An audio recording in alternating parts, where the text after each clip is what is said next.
Hello everyone, Curious Knowledge here, and today I'll be reading the wonderful story of Journey to the West. Chapter 1, The Divine Root conceives, its sources revealed. Mind and nature nurtured, the great Deo is born.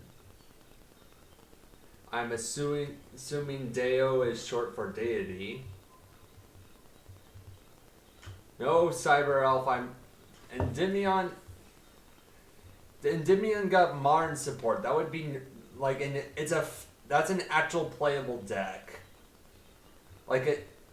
It's like C tier. Okay, chill. Where was I? Alright.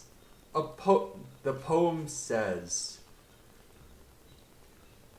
Era chaoses divide, with heaven and earth at a mess. No human appeared in this murkiness. When Pangu broke the nebula parts, the defense and Prue divined. No, the defense and Prue defied the clearing start. Enfold all life, supreme humaneness would, and teach all things how become God they should.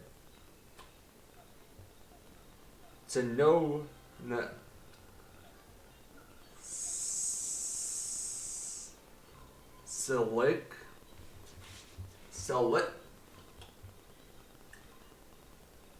select time's work. Oh my goodness. Select time work if that's your quest. Select? I actually have to look this one up. CYCLIC.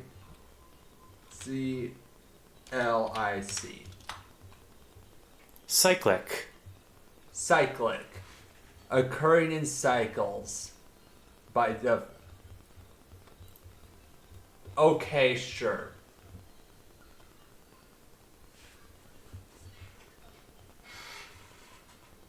To know select time's work, if that's your quest, read Tales of Woe's Disciple on Journey West. Okay, Cyber Elf's suggestion. Solo mode, Iron Chain, Naturia? Are you high?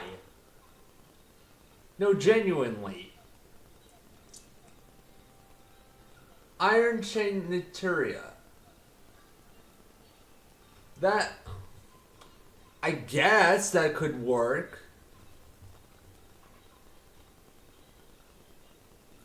I would have to learn both decks, though.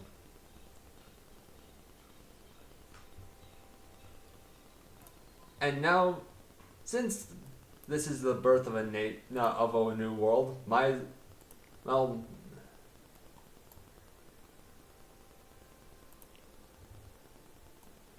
let's see here.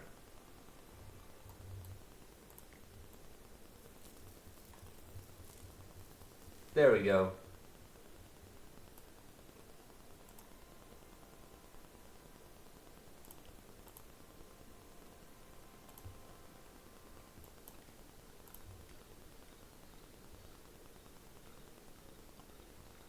Ahem. We heard that in the order of heaven and earth, a single period coincided of 129,600 years, dividing this period into 12 epochs, which were the 12 seams of the Zai. This entire book is going to be like this, isn't it?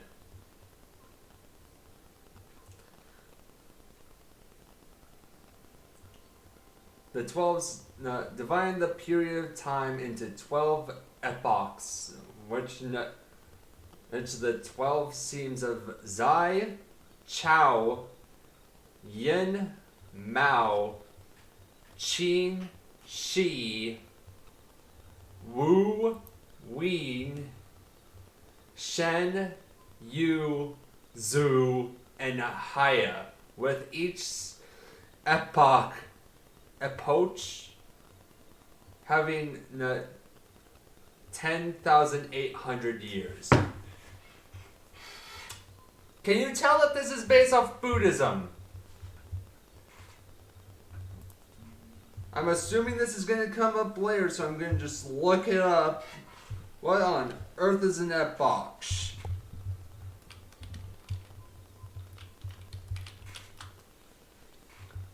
Epoch.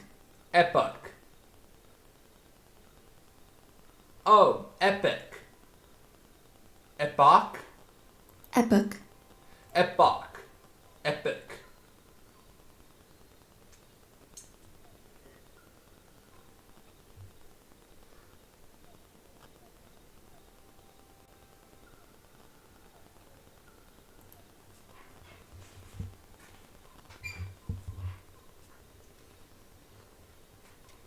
Epic being a period of time or a story. So I'm assuming that like these are like scrolls of time and they each get their own. That's the only way I'm reading into this because Lord help me otherwise.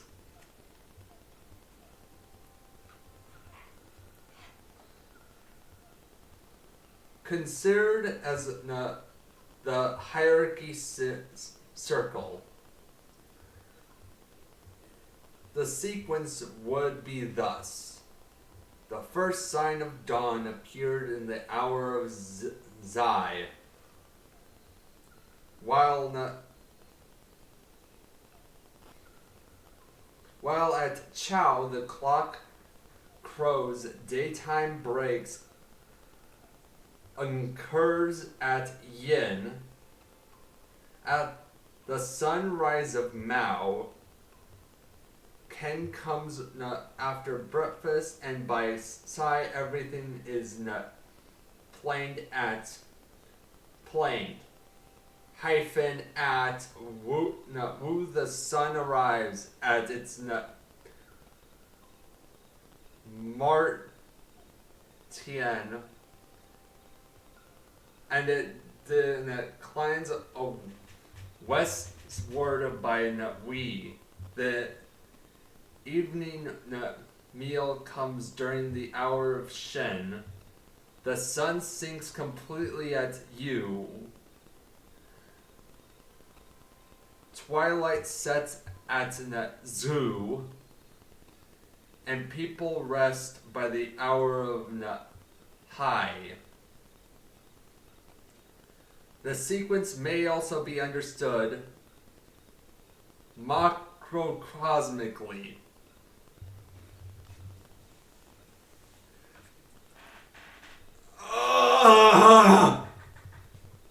I think I just got a hernia. This is like... How do I even describe this? It's like having... There's a reason why you simplify stuff. Holy crap. Why? Ugh. At the end of each Xenu, heaven and earth were obscure and all things were instant. With the passing of 5,400 years at the beginning of High, which epilogue of the darkness. This moment was named Chaos. Just chaos. Because there was neither human being nor two spheres. I don't even know what they're implying with that two spheres part. After another 5,400 years, High ended.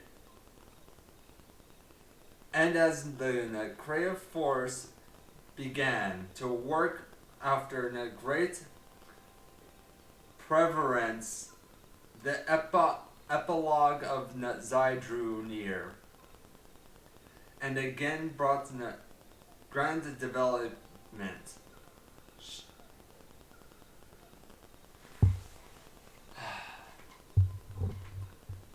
Cyber Elf says BTW, the list of public domain cosmic characters I shared with you due to your creativity. Now you can write superhero stories without worrying about copyright. I am not a writer.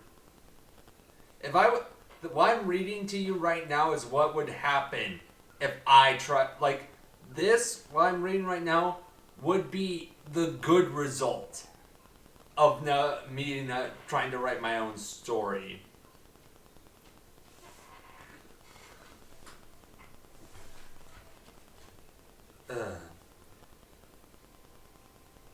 Continuing, Xiao Kingle said, Kane Genie said,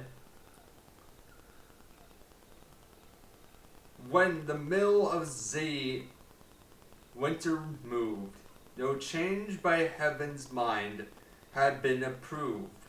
The male principle had but barely strined, but the birth of all things was still differed.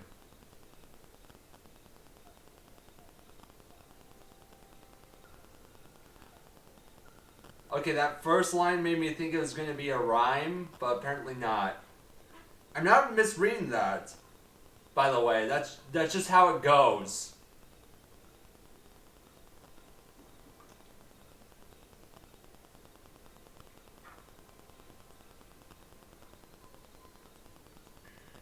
At this point, the fermented first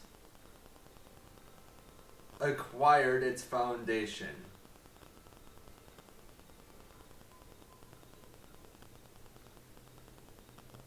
With another 5,400 years came Zion epoch.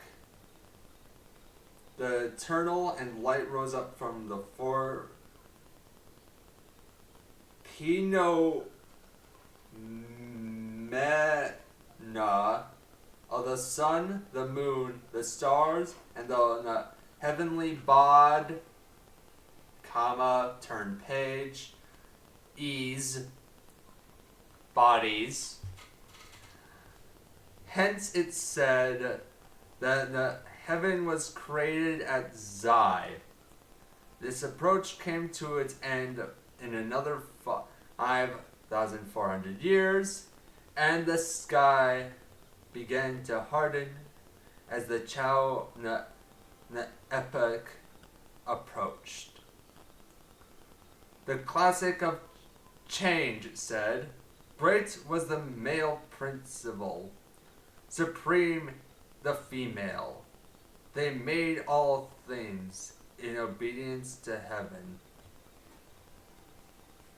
This is starting to see...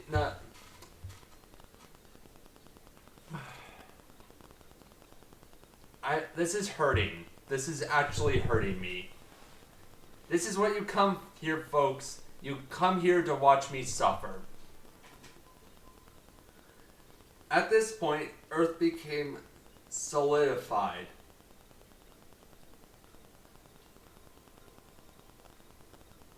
I'm confused.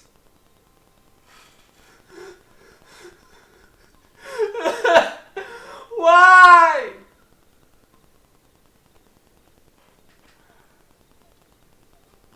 Okay. Just do with that information as you would. Another 1,400 years after the arrival of the Chow approach, the heaven and Tarbid considered below and formed the 5 elements of fire, water, mountain, stone, and earth.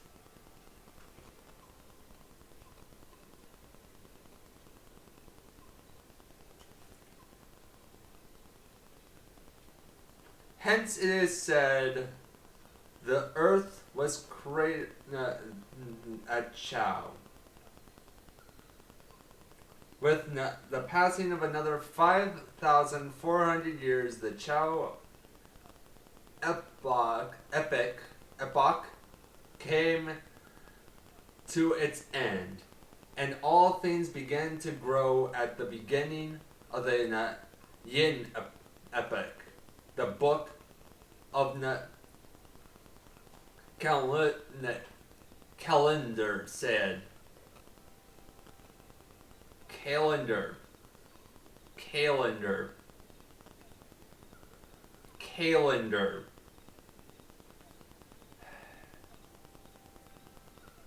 The heavenly aura descended.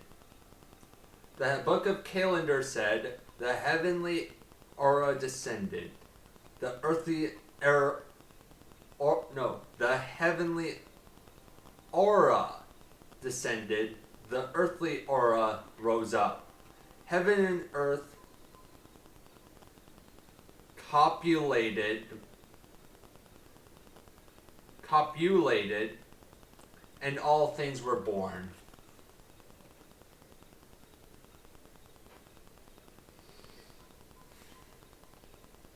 This is just learn new words, isn't it? I'm just hoping these are all like common words and I'm just being dumb.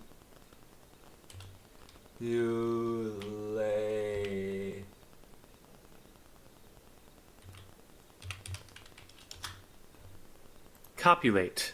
Copulate. Oh!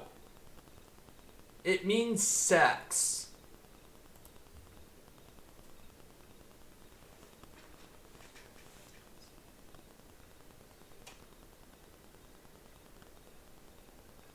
So heaven and earth just had sex, for anyone wondering.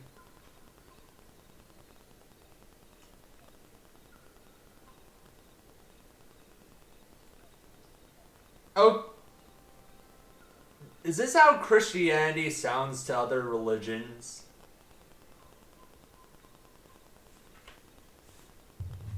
That's the last time I'm going to make that joke, I promise.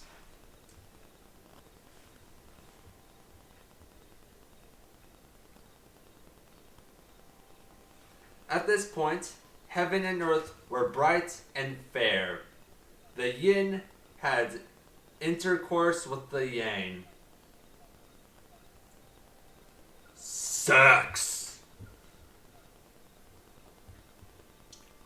In another 5,400 years, during the yin epoch, humans, beasts, and fowls came into being, and thus so-called 3 forces of heaven, earth, and men were established. Hence it is said, man was born at yin. But I thought I thought Yin came earlier. I thought Men was already here.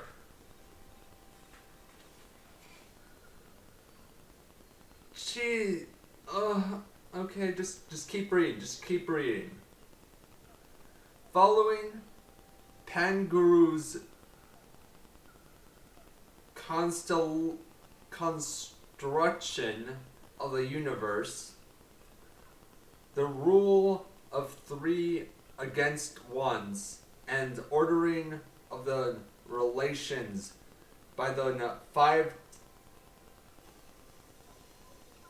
theakers.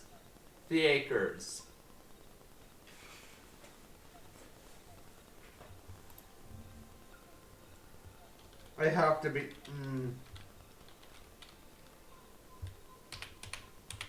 The are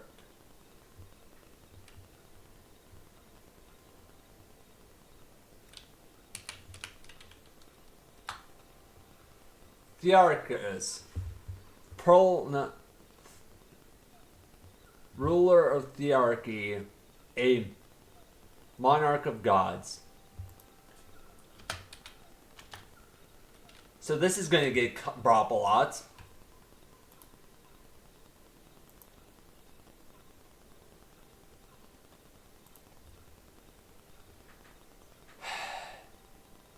Why do I even try?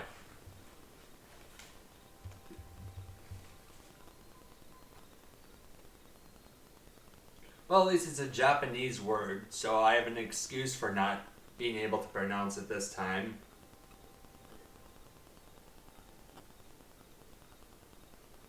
The five earths, the world was divided into four great continents. They were the East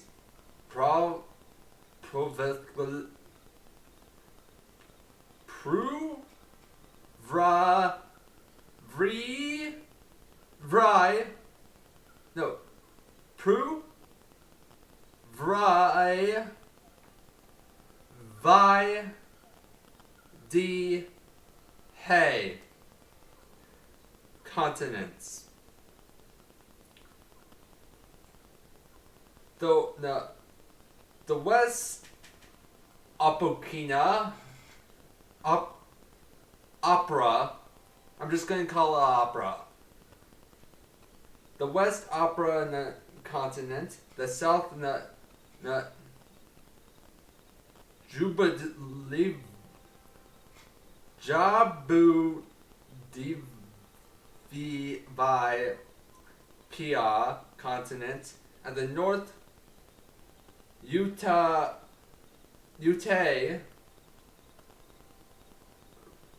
Re Kayu Royu continent. This book solely concerned with the East Pravoka continent. I'm just from now on, whenever I see a word like this, I'm just gonna take my best guess at it in one go and just leave it at that. Otherwise, we're gonna be here all day. Beyond the ocean was the country named Ale. It was near the great ocean, in the midst of which was located the famous Flower Fruit Mountain. This mountain, which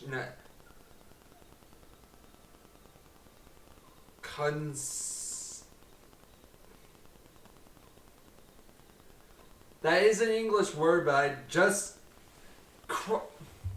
that is an English word. There's a pronunciation of it.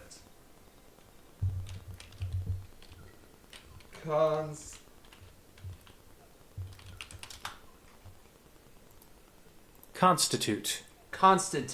How? Revoke my American license right now. I'm just gonna change my this Journey to the West reading and suffering.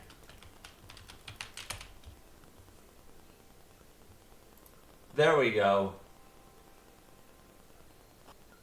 That's a better definition.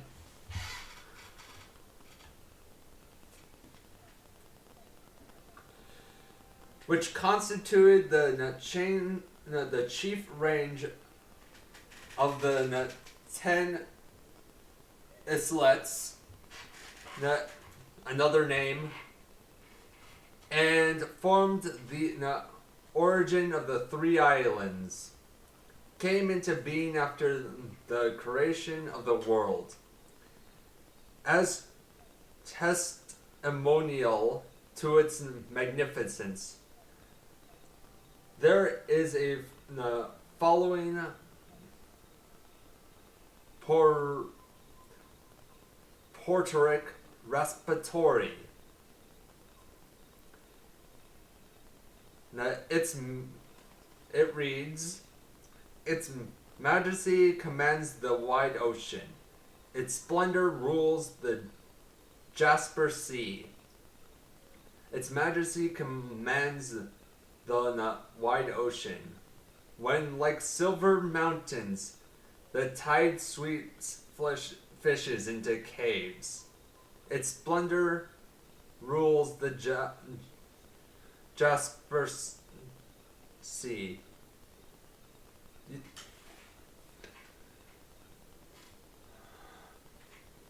That's in it. Keep going. When snow... Still going on, by the way. When snow-like bellows send forth serpents from the deep, on southwest side, pile of tall pentricuses. From the east sea arise soaring peaks, the crimson ridges and prodigious rocks. I know that one.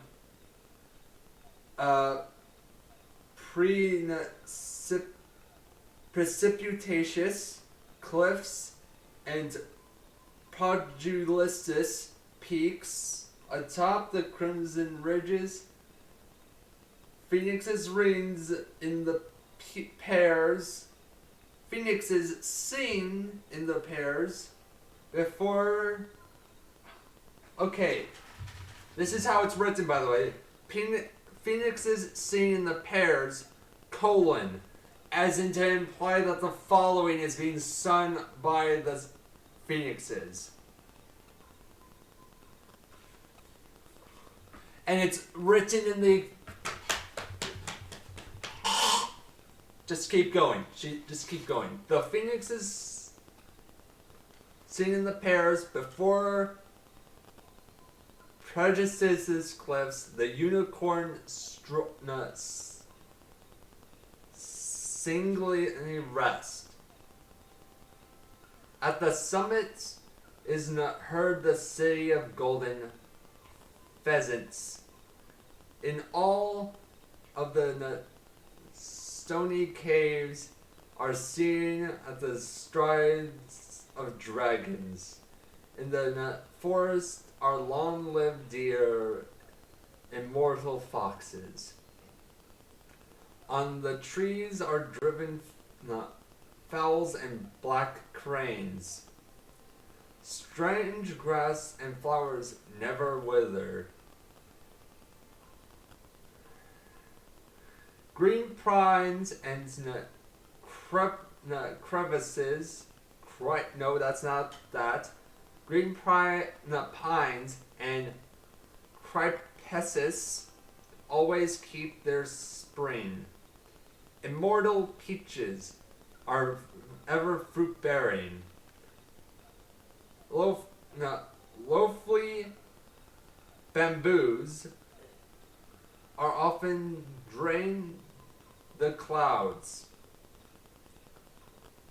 Loafy bamboos often drain the clouds. That's what it says. Within a single gorge, that's a word I know, the creeping vines are dense. The grass color of the meadows around is flourish.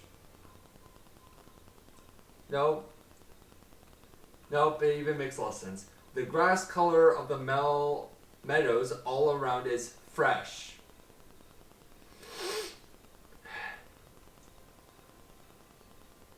This is indeed the pillar of heaven, where hundreds of rivers meet. Earth's great axis, the 10,000 capillus, unchanged. I think I just gave myself my brain is genuinely hurting. This is doing more damage to my brain than seeing Home Alone for 5 weeks. Watching nothing but, like, very bad YouTube videos.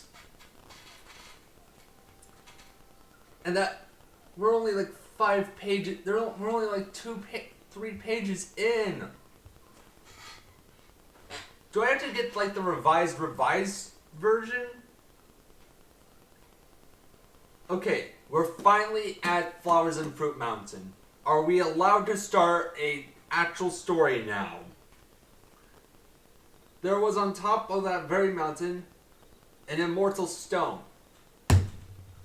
We're there. We're finally there. After all this suffering, after all this pain, we're finally home free. We're finally at the stone. There was on top of that very mountain an immortal stone, which measured 36 feet and 5 inches in height, and 24 feet in circumference.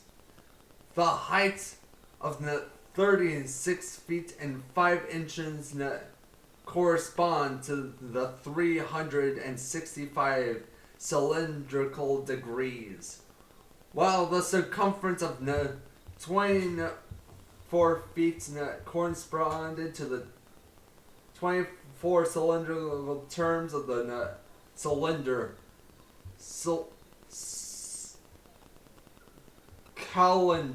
calendar. On the stone were also 9 profanations and 8 holes, which corresponded the places of the 9 constellations and the 8 trigrams. Throughout it lacked the shade of trees on all sides. It was sent off by enderums on the left and right. Since the creation of the world, it had been nourished for a long period by the seed of heaven and earth, and by the essence of the sun and moon, until quickened by divine inspiration, it became pregnant with a divine embryo. One day, it split open, giving birth to a stone egg, about the size of a playing ball. Exposed to the wind, it was transformed into the stone of into a stone monkey, empowered with fully developed features and limbs, having learned at once to climb and run. This monkey also burrowed to the bowed to the 4 quarters, while the 2 beams of the golden light flashed from its eyes to reach the palace of the pole star. The light distributed the great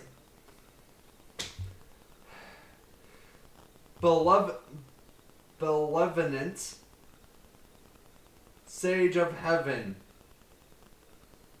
the Cyril Jade Emperor, of which no Ven oh no by in cyber hope work goes well.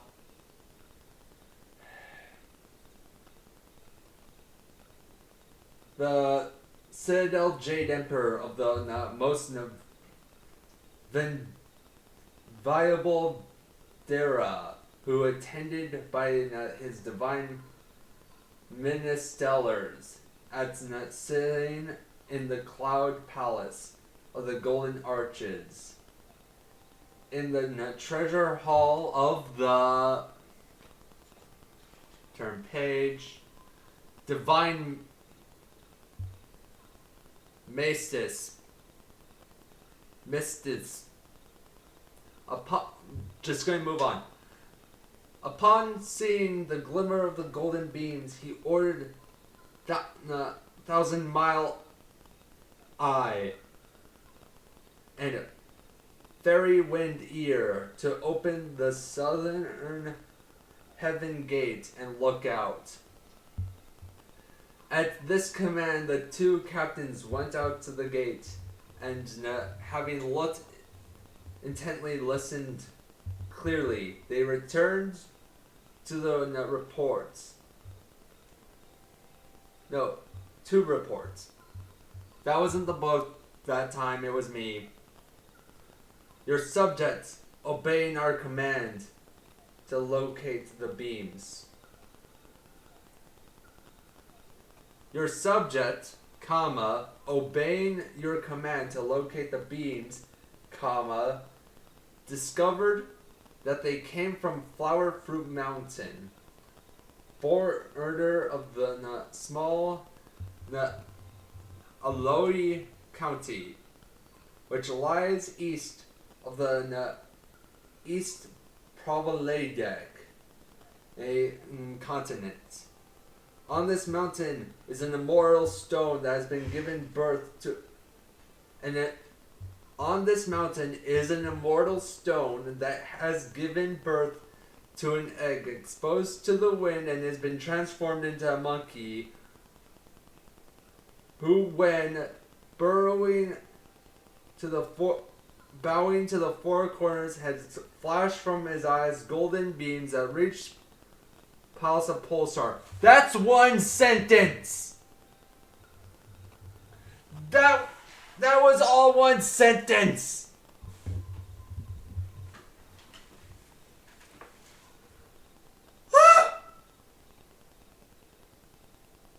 Sorry.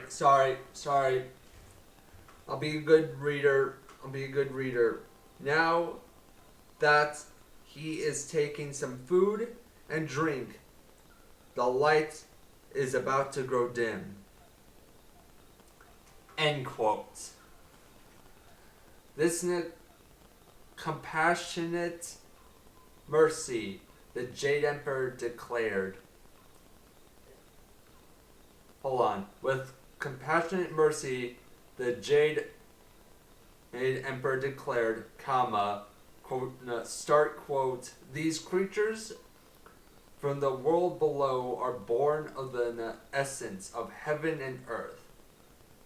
They need not surprise, comma, and they need not surprise us, end quote. The monkey in the mountains was able to walk, run, and leap about as he fed on grass and shrubs. Monkeys feed on grass and shrubs? Comma, drank from the brook and streams. The brooks and streams. Gathered mountain flowers and comma, and searched out fruits from the trees.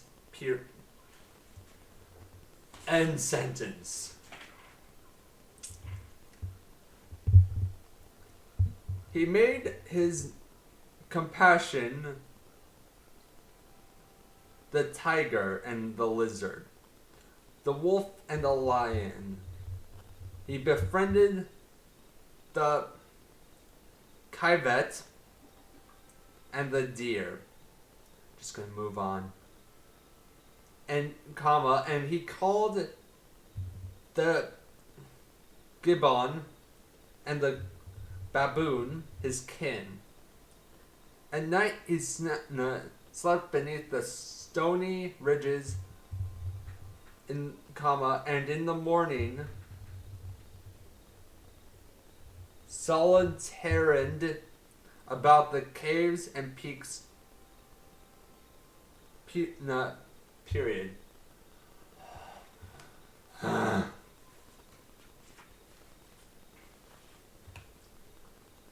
Look at the cute little orcs. Look at the cute little orcs. They're all happy. They're all good. They all love you. They're all great. They all love you. They're all good.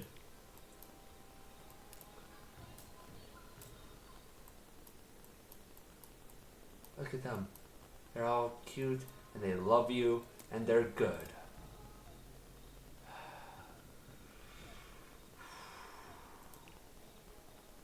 I'm half tempted to just nuke this entire world right here.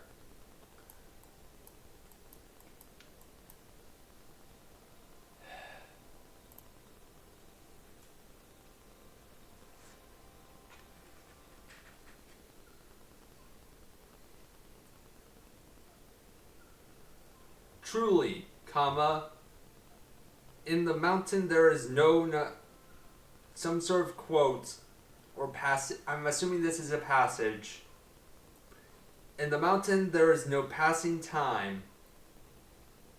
The cold recedes, but no one knows the year.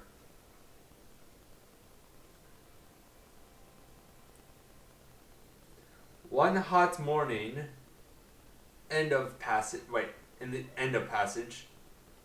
One hot morning, he was playing with a group of monkeys under the shade. Some pine trees needs to escape the heat. Look at them, each assuming himself his own way by, swinging from branches to branches, searching for flowers and fruit. They played 2 games or 3 with pebbles and pellets. They circled sandy pits. They built rare pangolids. They chased the dragonflies. They ran down small lizards, bowing low to the sky. Worshipped Bod his bud. They pulled creeping vines. They planted mats with grass. They searched the cast the Lewis. They bit or squeezed to death. They dressed their fruity coats. They sharpened their fingernails. They those leaning lead, those rubbing rubbed, those pushing pushed, those pressing pressed, those pulling pulls, and those tugging tugged. Beneath the pine forest and free to play, they washed themselves in the green water stream.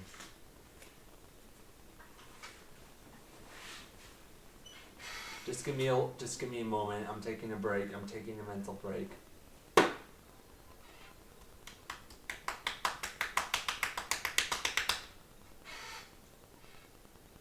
It's like I almost have to turn down the temperature of my room, just because my head is legitimately starting to produce its own heat.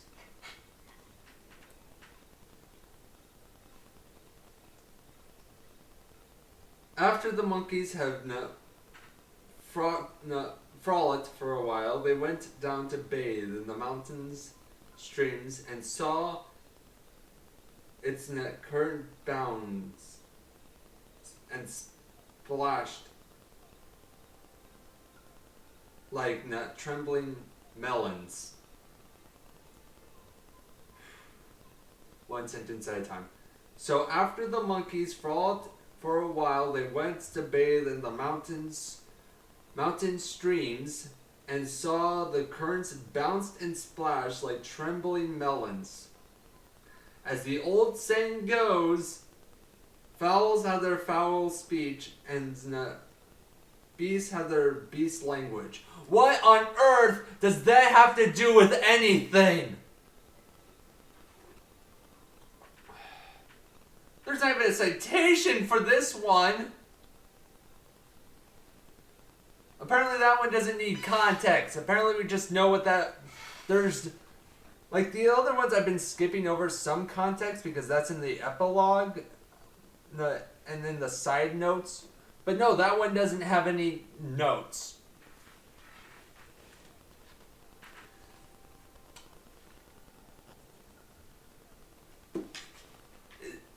Is it trying to say the land has its way of speaking? Is that what it's trying to say? Look, you're looking at a waterfall bouncing like melons. A stream bouncing like melons. I don't think that's the part where you're supposed to like be talking about like the divinity of stuff.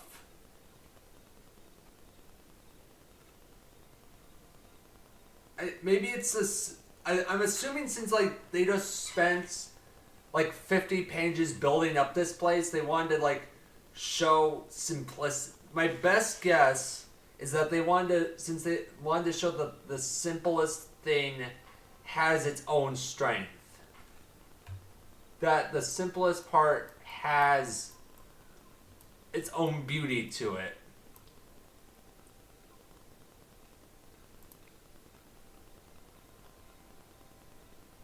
But what a way to get that message across.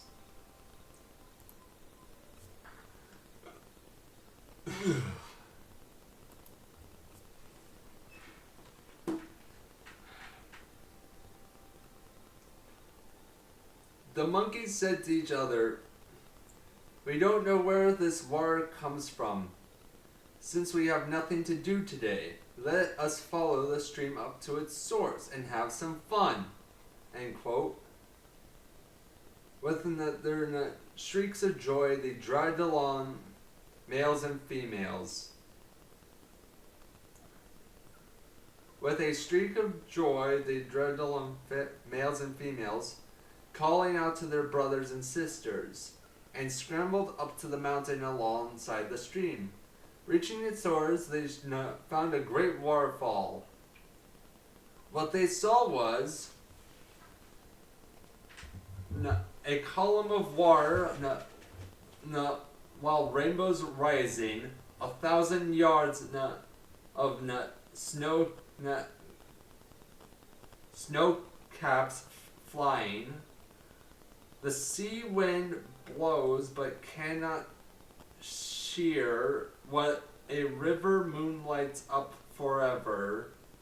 Its cold breath divides the green glades and branches wet, vibrant shades. This torrent, named a waterfall, seems like a current hanging tall.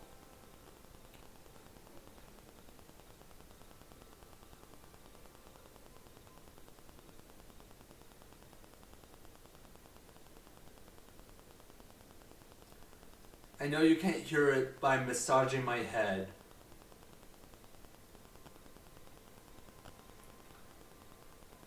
I could have just woken up and chosen to do my alien-only run.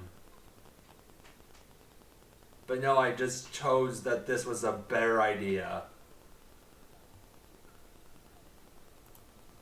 You know what? Someone has to die. Someone has to die. Someone has to die. Someone has to die. You... Where's it? Where? You die. God has chosen you for death.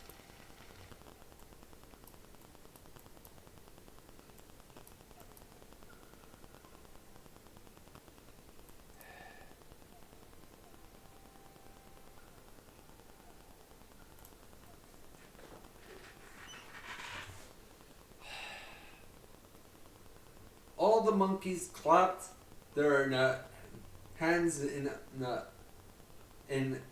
acclaim. Marvelous water, marvelous water.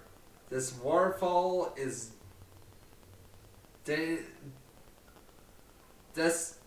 destiny concreted with the stream at the base of the mountain and connected. That's what it says. So this waterfall is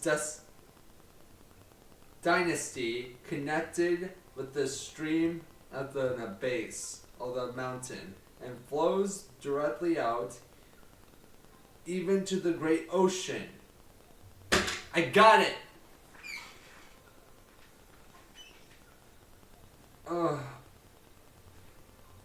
They also said, comma, start quote, if any of us had the ability to penetrate the current and find out where the water comes from without hurting himself, we should honor him as king.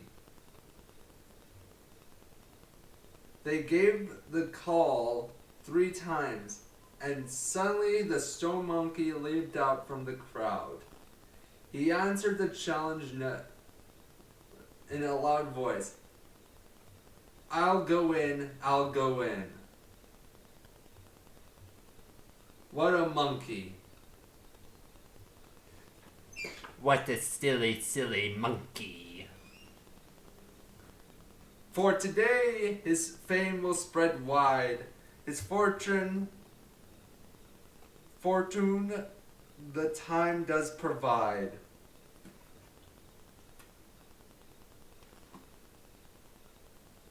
I'm assuming.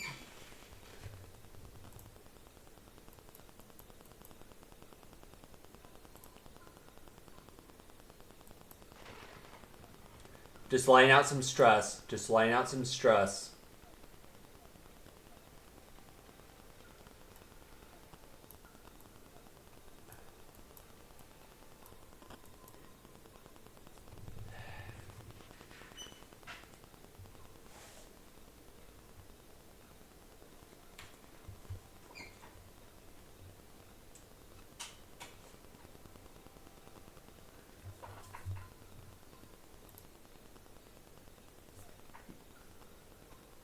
Ahem. He's fated to live in this place, sent by a king to God's palace.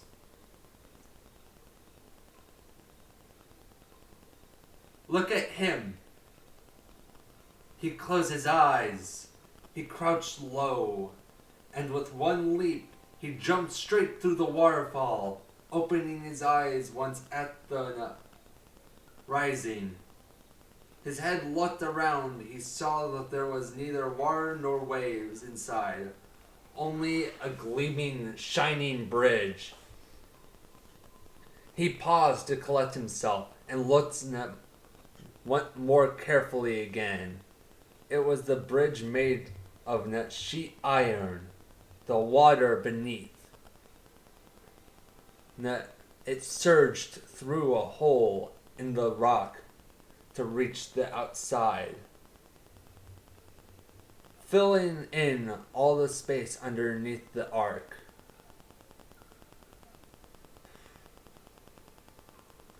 Let me try that again, just so that was one sentence, so I'm going to try it again. The water breathed, it surged through a hole in the rock to reach the outside, filling in the space underneath the ark. With bent body, he climbed on the bridge, looking about as he walked, and discovered a beautiful place that seemed to be some kind of residence. Then he saw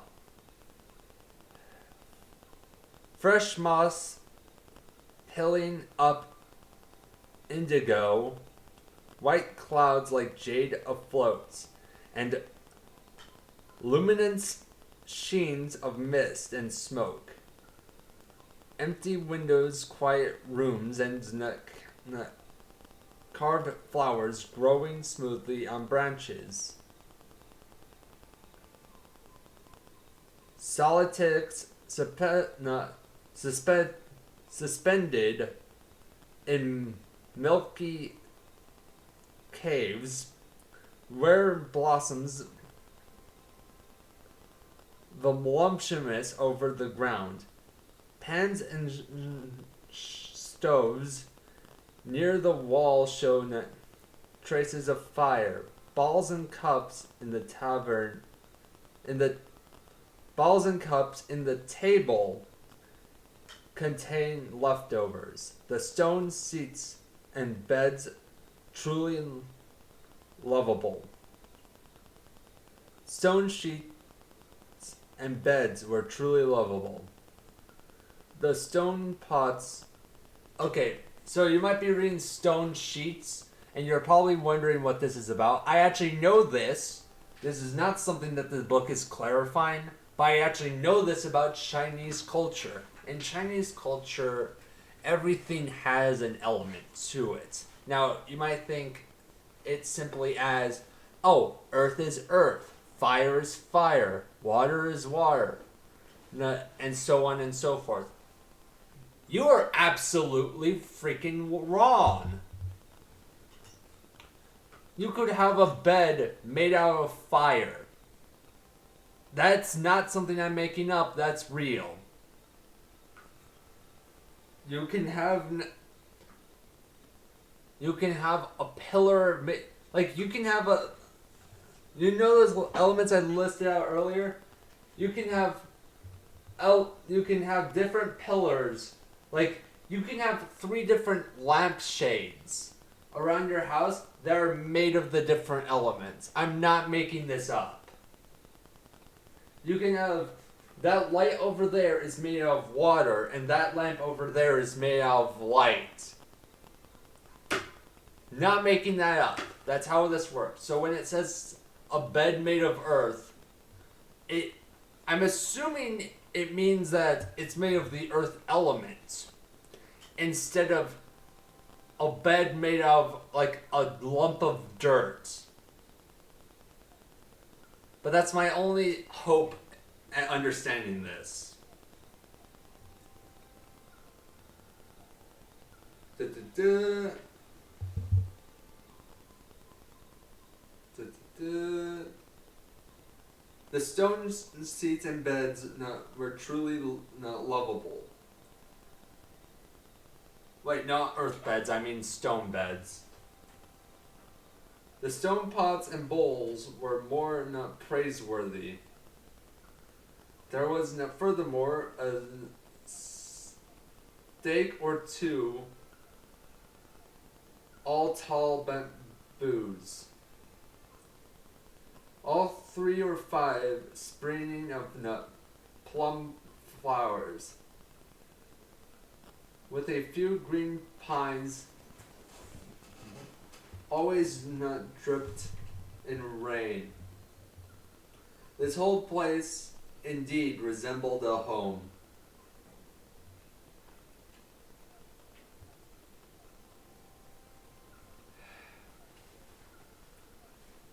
Well, at least I'm interested now.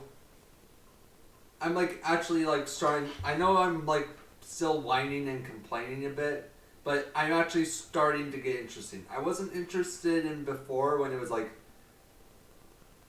it's still hurting a bit. My head is still hurting a bit, but at least now I am feeling cherishable.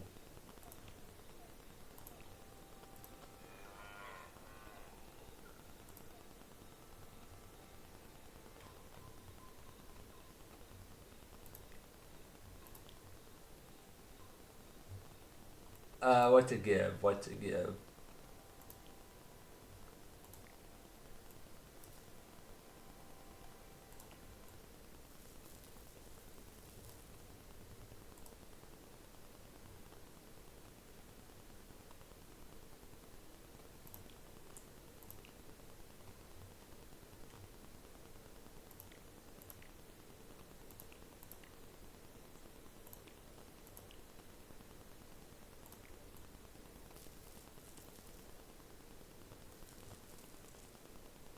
There we go.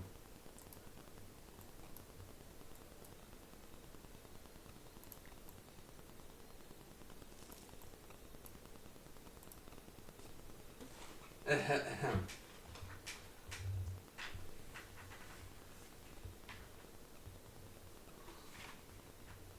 After staring at the place for a long time, he jumped across the middle of the bridge and looked from left to right. In the middle was a stone tablet, which inscribed in regular, large letters, "The blessed land of Flower Fruit Mountain, the cave of heaven of War Curtain Cave." Beside himself with delight, the stone monkey quickly turned around to go back out, closing his eyes, crouching again, leaping out from the water. "A stroke of good luck!" he exclaimed, with two loud gulps.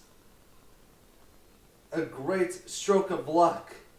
The other monkeys surrounded him and asked, "How is it inside? How deep is the water?" The stone monkey replied, "There isn't any water at all. There's a sheet of iron bridge, and beyond it is a place of heaven sent property." English is my native language. "What do you mean that there's no property in there?" asked the monkeys, laughing. The stone monkey said, "This water splashes through a hole in the rock and fills the space under the bridge. Beside the bridge is a stone mansion with trees and flowers. Inside are stone ovens and stoves, stone pots and pans, stone beds and benches. A stone tablet in the middle has the inscription, 'Blessed Land of Flower Fruit Mountain, the cave heaven of the War Curtain Caves.' This is truly the place for us to settle in."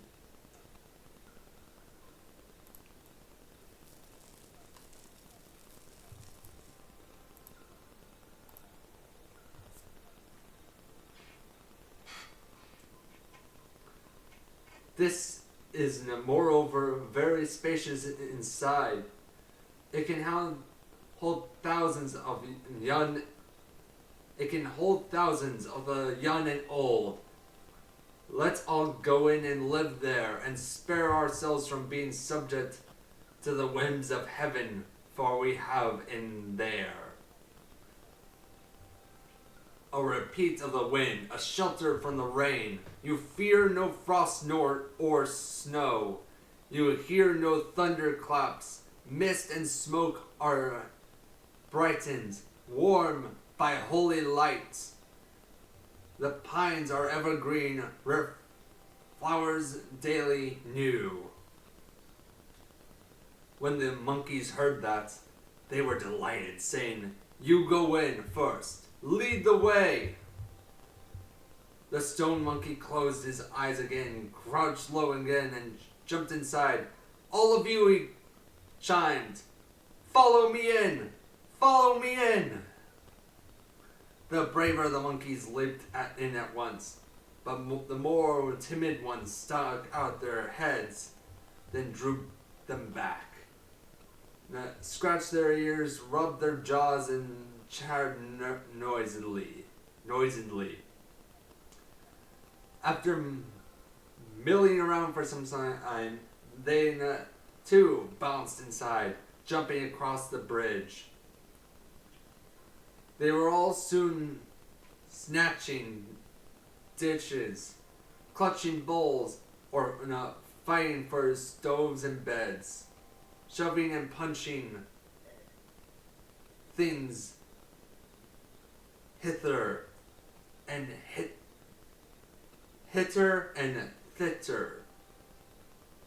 Befitting their stubborn, pinkish nature, the monkeys could not keep still for a moment and stopped only when they were utterly exhausted.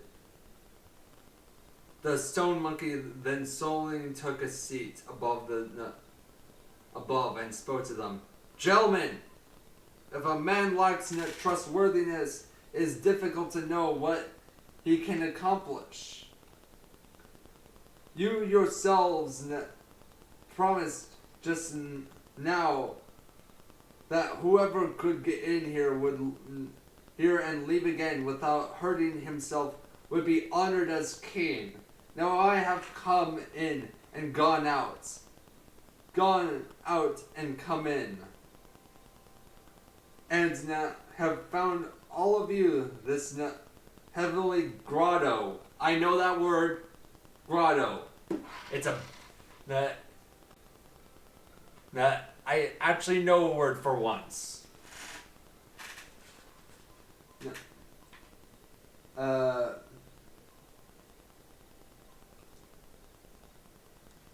In which you may reside spaciously and enjoy the privilege of raising a family.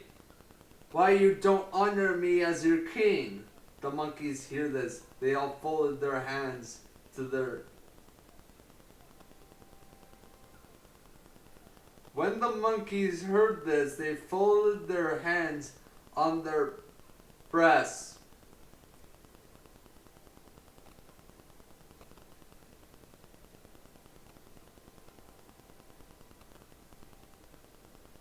I can't read the rest of this on Kick.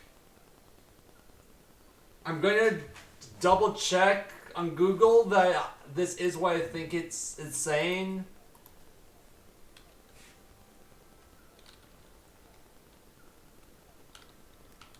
Pro.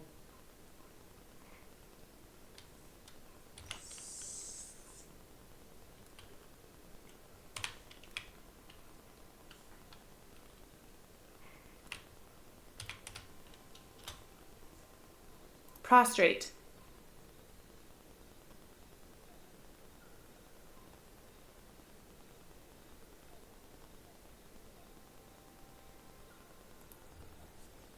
They did Manjin Bao. They did Manjin Bao. Okay, no, it's not something sexual.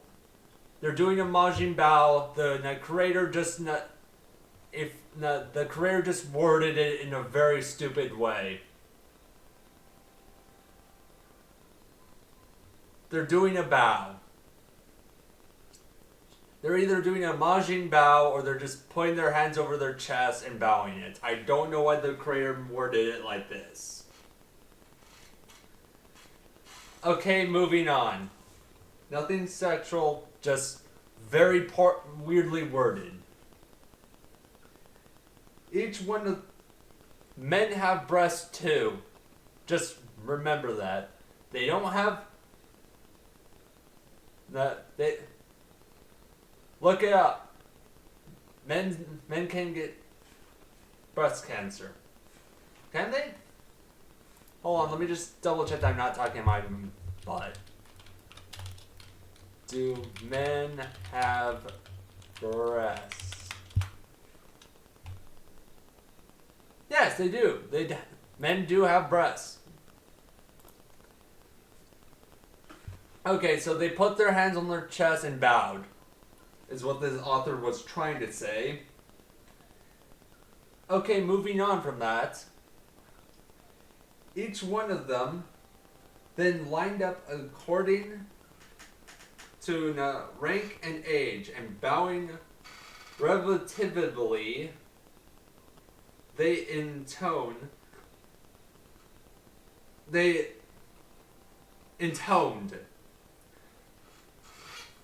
I know atoned, but I don't know intoned. I'm assuming that's similar. Long live our great king, they shouted. From that moment, the stone monkey ascended to the throne of kingship. He did away with the word stone in his name and assumed the title Handsome Monkey King. And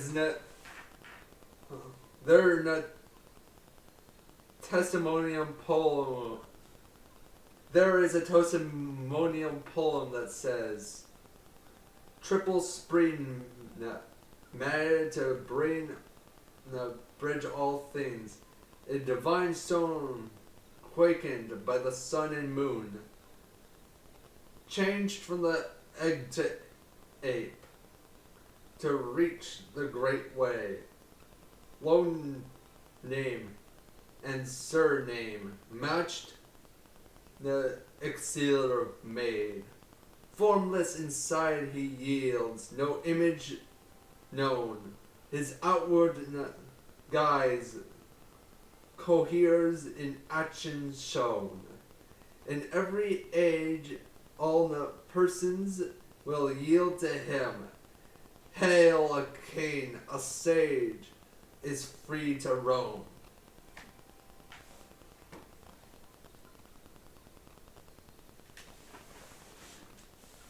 Hey, everyone who calls him Monkey King, you're incorrect. You better call him Handsome Monkey King. You hear that?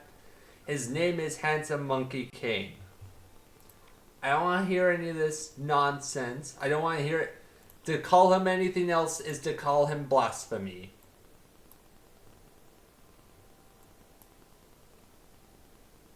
Huh. Let me go into settings real quick.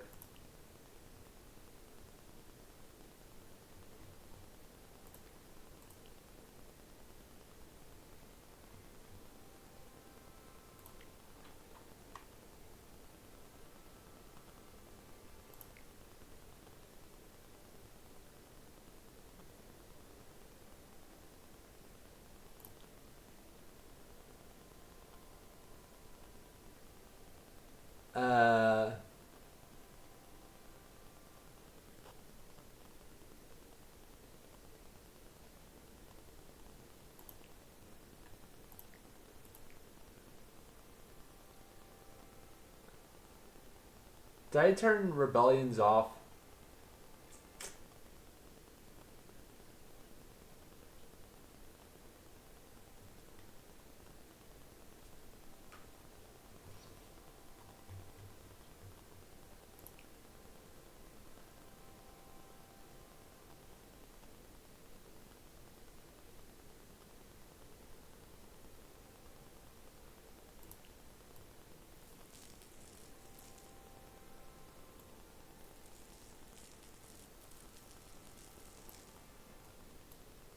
There we go. That'll do it.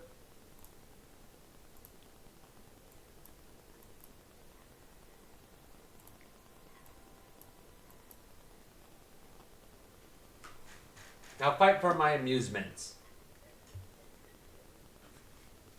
Look, these are orcs. They're not gonna stop fighting until they're all dead and there's a leader.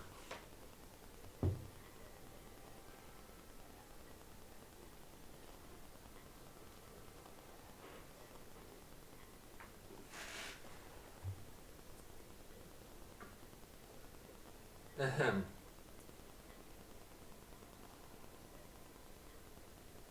The handsome Monkey King thus led a flock of gribbons and baboons. Okay, what's a gribbon? I have to look this up now.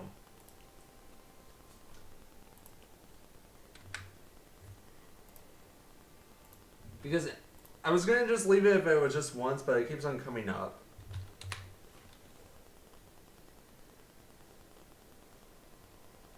Gribbon. It's a primate. It's a type of primate.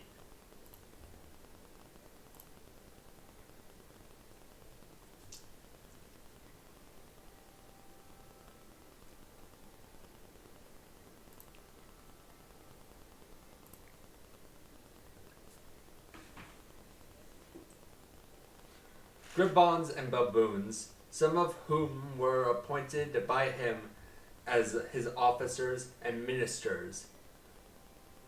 They toured the flower fruit mount. They toured the flower fruit mountain in the morning, and they lived in the water curtain cave by night, living in concord and symphony. They did not mingle with the bird or beast, but enjoyed their independence and perfect happiness. For such their activities were: in the spring they gathered flowers for food and drink. In summer they sent in quest of fruits and sustenance. In the autumn they amazed taros and they amassed taros and chestnuts to warn off time. In the winter they searched for yellow sperms. It's a flower, don't worry. Or it's either a flower or a fish, don't worry. To live out the year. The handsome monk. Please tell me they refer to him as Handsome Monkey King forever. If they do, then I'm just gonna make a note of this later. Okay.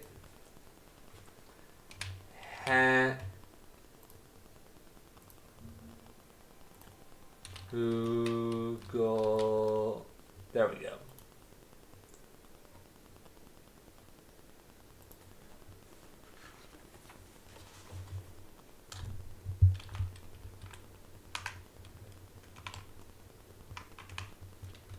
Handsome monk.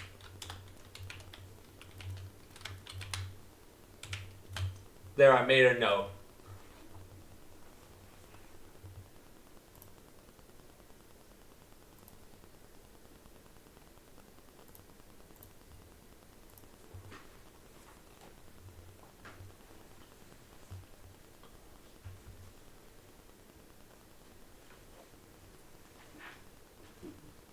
The handsome Monkey King had enjoyed his insatiate existence for 300 or 400 years, when one day, while facing with the rest of the monkeys, he suddenly grew sad and shed a few tears. Alarmed, the monkeys surrounding him bowed down and asked, "What is disturbing the great king?" The monkey king replied, "I thought I am very happy at the moment. I am little concerned about the future. Hence I am distressed." The monkeys all laughed and said, "Great king indeed does not know contentment. Here we daily live the banquet on an immortal mountain in a blessed land, in an ancient cave on a divine continent. We are not subject to the unicorn or the phoenix, nor are we governed by the rules of mankind. Such independence and comfort are immeasurable blessings. Why then does he worry about the future?" The monkey king asked. "Thoughts that we are not subject to the laws of man today, nor need threatened by the rules of any bird or beast. Old age, physical decay in the future will disclose the secret of sovereignty of Yama, king of the underworld. If we die, shall we not have lived in vain? Not being able to rank forever amongst the heavenly beings?" Should I give Monkey King a voice? Maybe I should. I should read him differently than everyone else because he...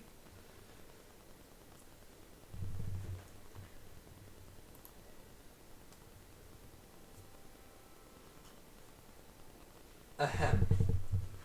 Oh, hey, Nut.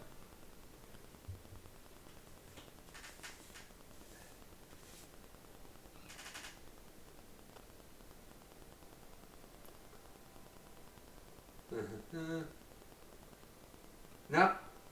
Okay, read that. When the monkeys heard this, they all covered their faces and wept mountainly, each one trembling at their own impermanence. But look! From among the ranks, bareback monkeys suddenly leaped forth and cried aloud, "If the king is so far-sighted, may it not well indicate the sprouting of this religious inclination?"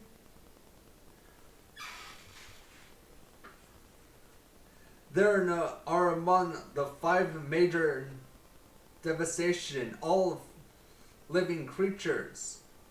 Only 3 species that are not subject to Yama, king of the underworld, the Monkey King said. Do The Monkey King replied or said,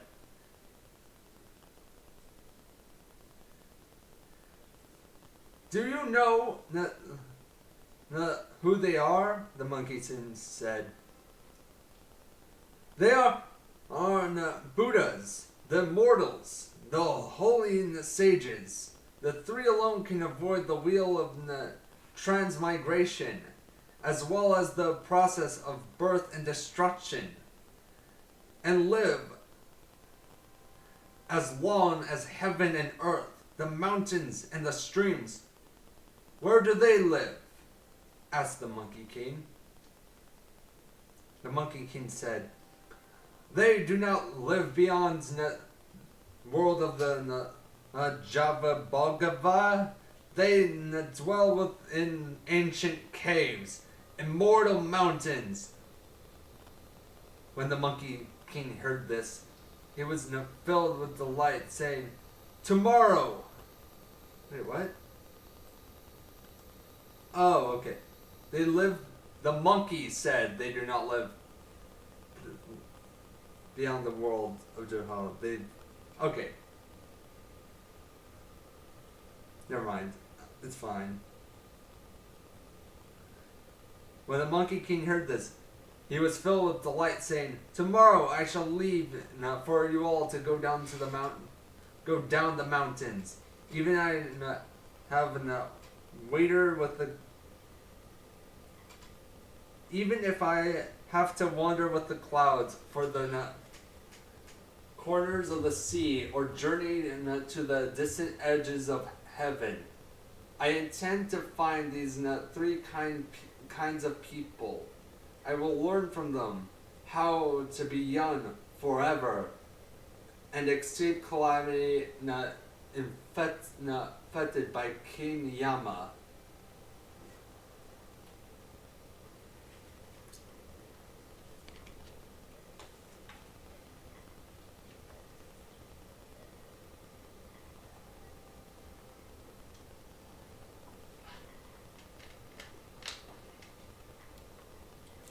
Sorry, I had to take a drink of water there.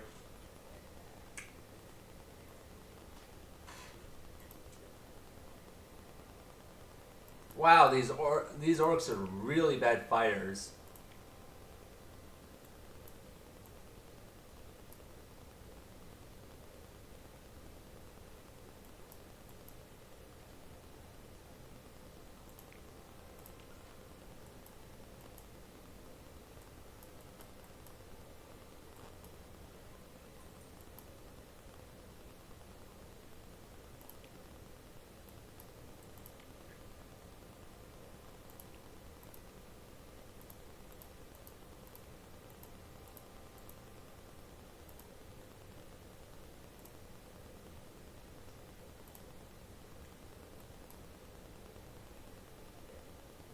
There we go, that should liven things up a bit.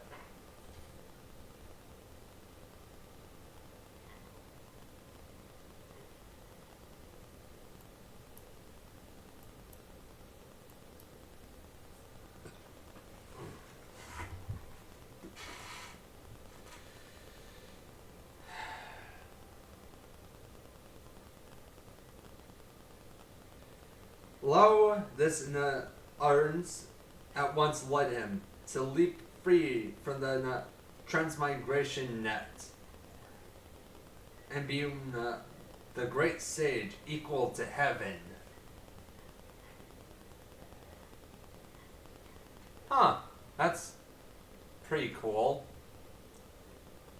He just uttered this single phrase and he just...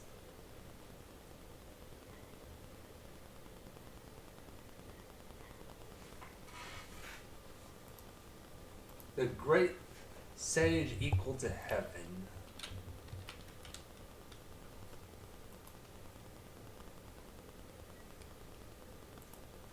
Great sage equal to heaven.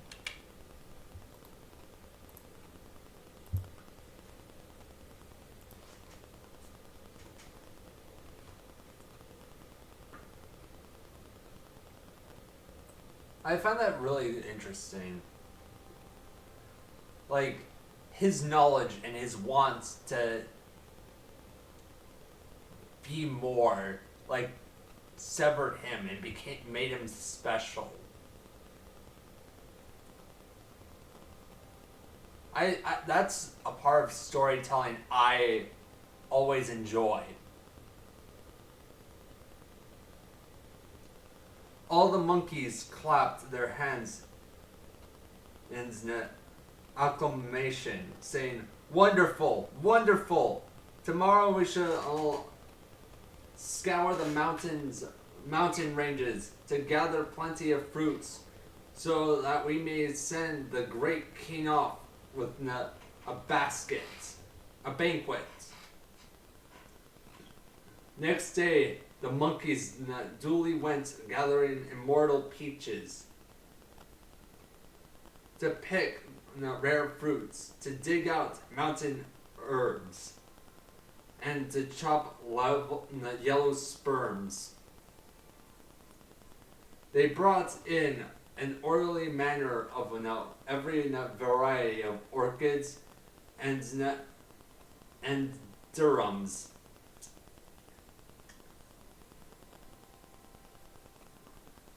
Erotic plains and strange flowers. They sent out stone chairs and stone tablets covering the table with immortal wines and food. Look at the golden balls of purity pellets, red rapilines of yellow plumnets. Golden balls are pure and purity pellets are the cherries. Their color truly luscious. Red repness and yellow plumness are the plums. Their taste and fragmentarness. Fresh longas, sweet plums and thick skins, fiery lunches of small pits and red sachs. Been at this for an hour and 40 minutes, folks. Just longer is this.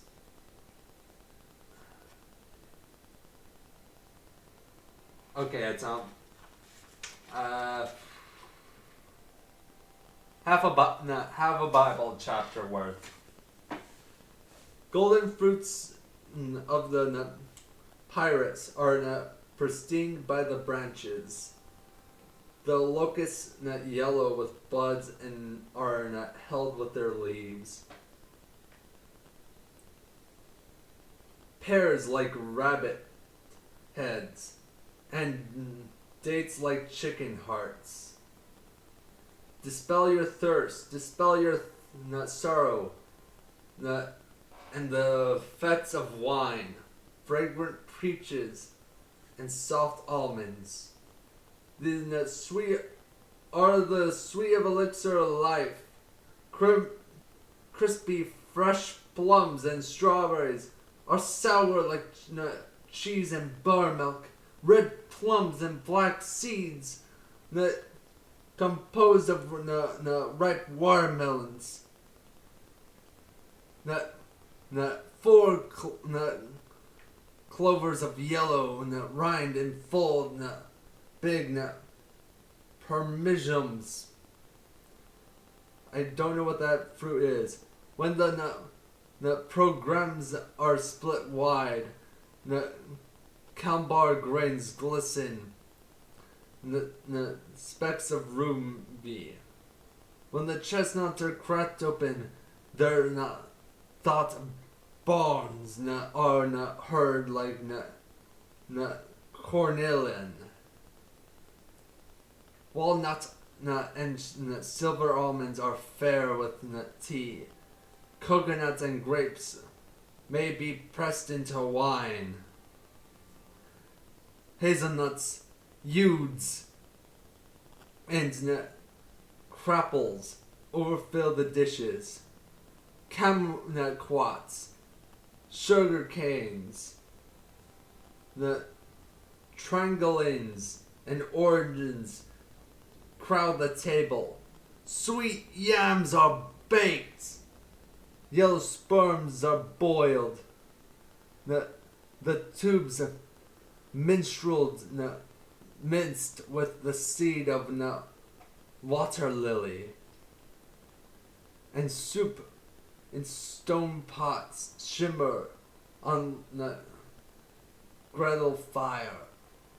Mankind may boast its delicious delicacies, but what can best the pleasure of the mountain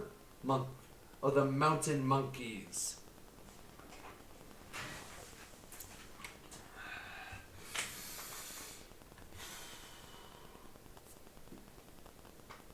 The monkeys honored the Monkey King with a seat at the head of the table.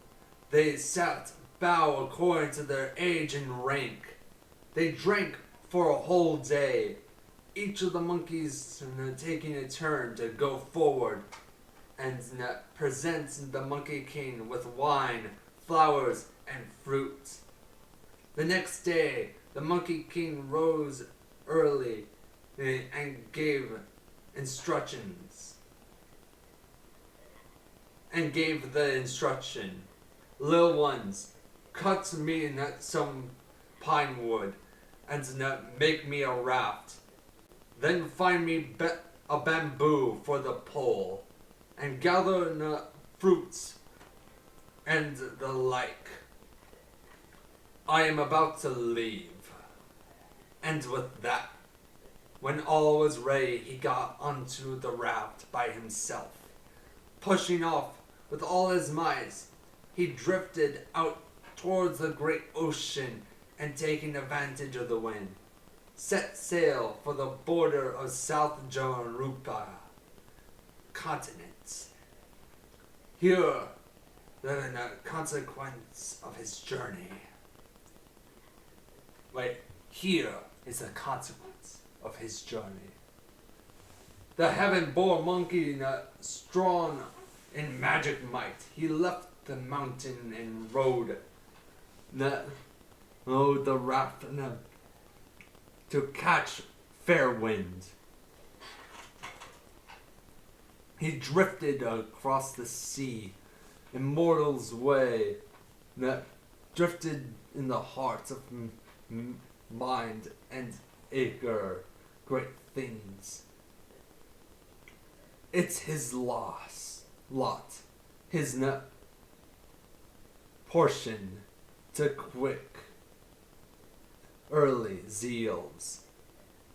Calm and carefree, his face a lofty sage. He'll meet, I think, truly a discerning friend.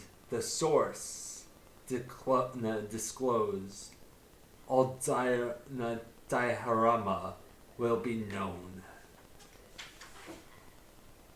It was indeed his fortune that's the border of the wind raft and strong southern wind, which lasted 4 days, sent him the northwest coast and bordered the southern Jehovah, the continent. And he took the pole and tested the water, and finding it shallow, finding it shallow one day, he abandoned the raft and jumped ashore. On the beach, there was were people fishing, hunting wild geese, digging clams, and draining salt. He approached them, and making a weird face, and some strange antics. He scared them into dropping their baskets and nets and scattering into all directions. None of them could not run. One of them could not run and was caught by the Monkey King, who striped him with clothes, stripped him of clothes and put them on himself, applying the way humans wore them. With swagger, he walked through countries and proficiency, imitating human speech and human mannerisms in the marketplaces. He rested by night and dined in the morning, but he was bent on finding a way of the Buddhas, immortals, and holy sages, on discovering the formula of eternal youth. He saw, however, that the people of the world were all seekers after profit and fame. There was not one who showed concern for his appointed end. Let me take a quick drink of water, and I will.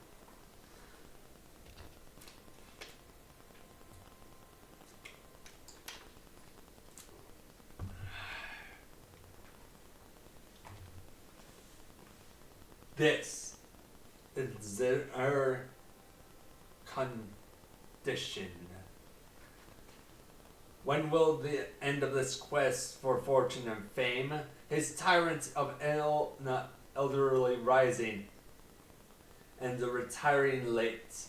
Riding on mullets, they long for noble steeds. By now, prime ministers, they hope to be kings. For food and for raiment, that they suffer stress and strain, never fearing Yama's call to reckoning, seeking wealth and power to give the sons of sons. There's not one ever willing to turn back.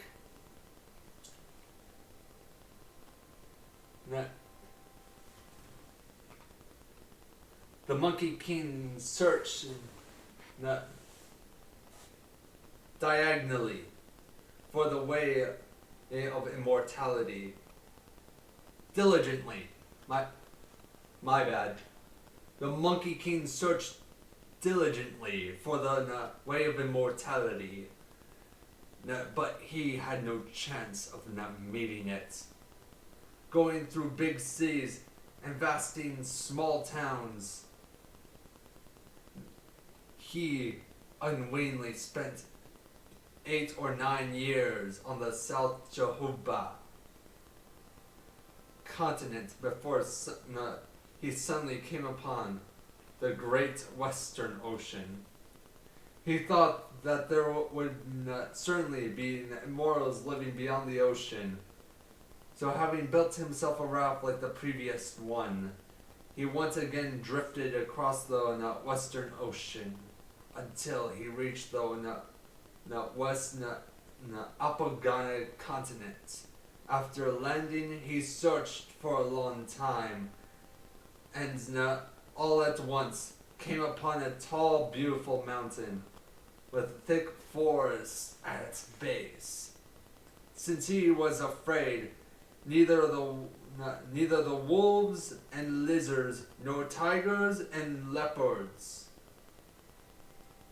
He was straight to the top to look around, and it was indeed a magnificent mountain.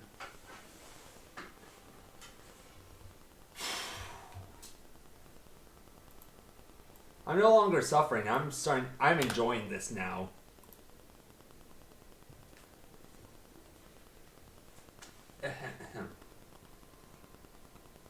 A thousand peaks stand like rows of spears, like 10,000 karambits of seen widespread.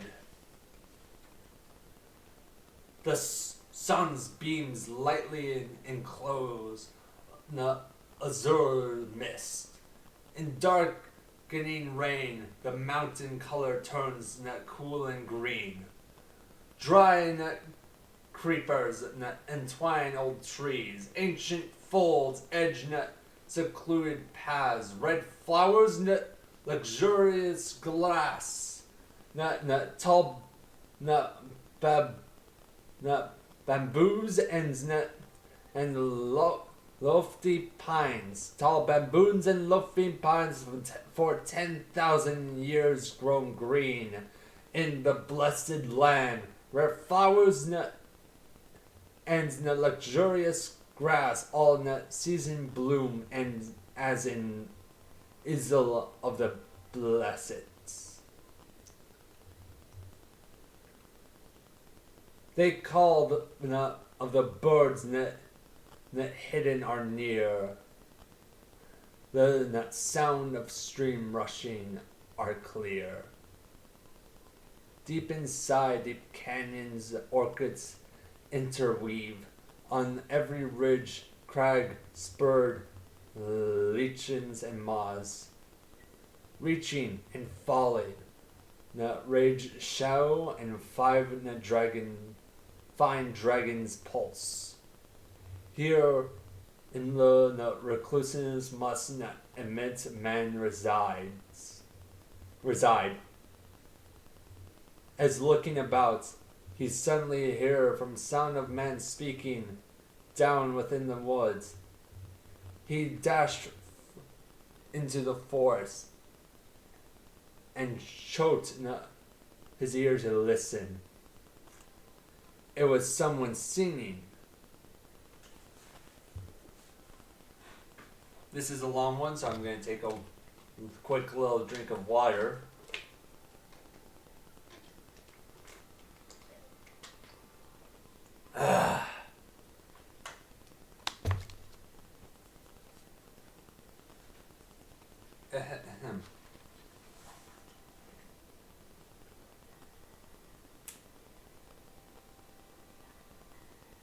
The song went as thus.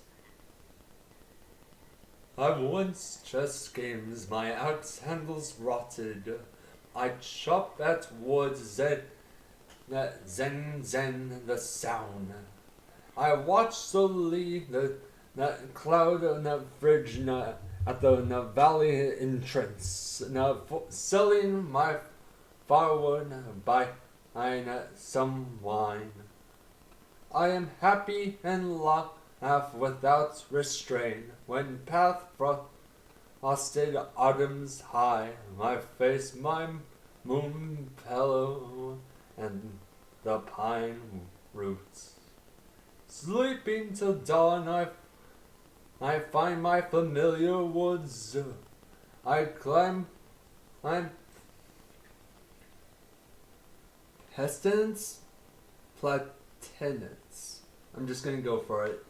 I climbed pestilence and scaled the peaks. I cut dry creepers with my axe. When I gather enough to make a load, I stroll singing throughout the marketplace and trade for it pears and rice with nary slighting brickening for over so price are so modest plots and seems I may know without villagers nor attain my license prolonged that's simultaneous. Those I meant, if not immortals, should not be in dusts. Cry for me. Seated quietly to expose the yellow quartz. I'm never trying to sing this again. I'm never trying to sing that again. It's maybe the only time I'm gonna try to sing again is if they list what's to the tune of Hollow the Mountain King, or something. Just give me the tune I'm supposed to be going with. I'll pre-read it and everything. Just give me a tune. When the handsome Monkey King heard this, he was filled with delight. So the mortals are hiding in this place. He leaped at once into the forest. Looking again carefully, he found a woodcutter chopping fire with his axe. The man saw the man he saw was strangely attired. On his head he wore a wide split hat of seed leaves freshly cast from the new bamboos. On his body he wore cloth garment of gallows woven nerve cotton. Around his waist he tied a winding sash of silk spun from an old silkworm. His feet he had paired with straw sandals. His laces rolled from withered sage. In his hands he had a fine steel axe. A sturdy rope coiled around his load. They're talking about his the wood he chopped. You degenerates. In breaking pines and chopping trees. Where is the man to equal him?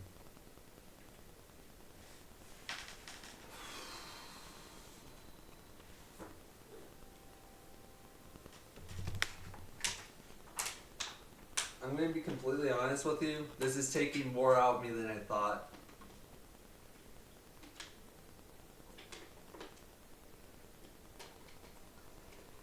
If you're ever having trouble drinking water, just start reading a book out loud. It'll take it right out of you.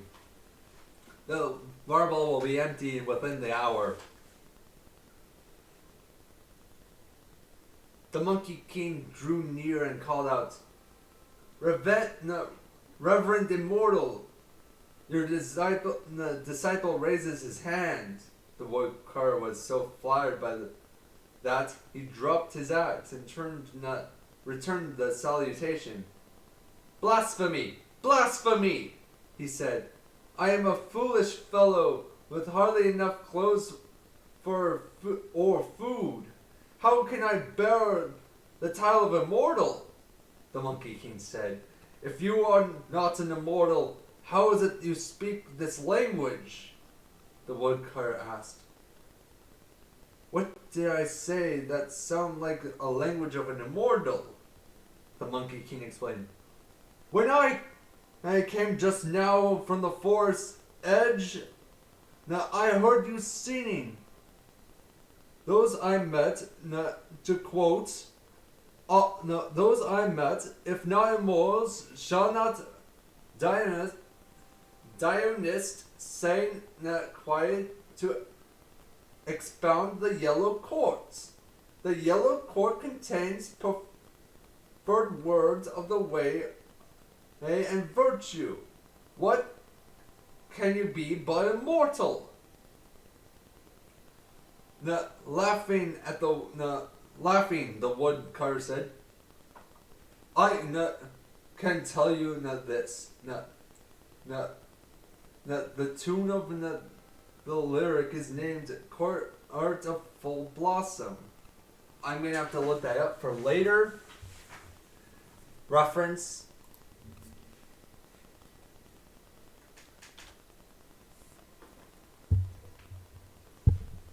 The yellow court of full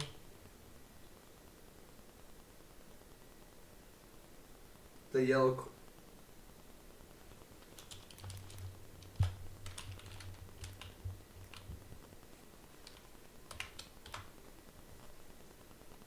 the yellow court classic.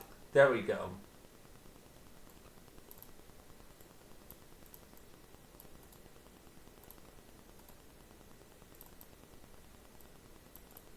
Just wanted to have that for later.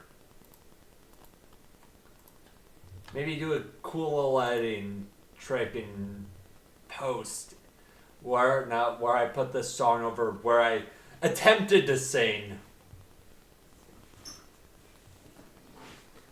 Oh boy, the actual editing. This will be a first for me. But if it's for the sake of the story, then I'll do it.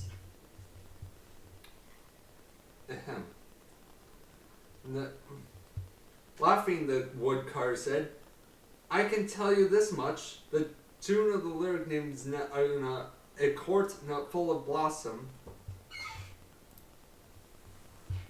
Wait a minute. That's different.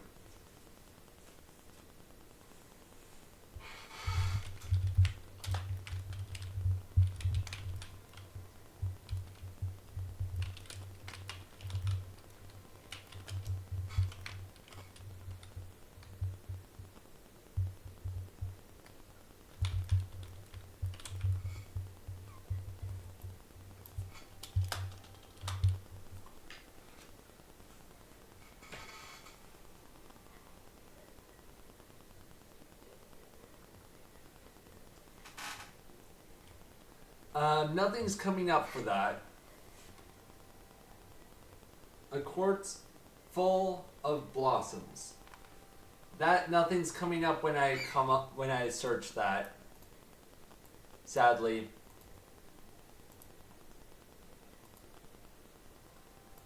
So it is a non-song. Well, screw me, I guess.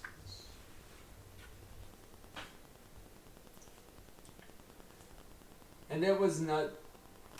Anyway, laughing, the woodcutter said, I can tell you this much. The tune of that lyric is named The Court Full of Blossoms, and it was taught to me by an immortal, a neighbor of mine. He saw that I had to struggle to make a living, and that my days were full of worries. So he told me to recite the poem whenever I was troubled. This, he said, would both comfort me and rid me of difficulties. It happened that I was anxious about something just now. So I sang the song. It did not occur to me that I would be overheard. The Monkey King said, If you are a neighbor of this immortal, why don't you follow him in the cultivation of the way? Wouldn't it be nice to learn from learn from him the formula of eternal youth? The woodcutter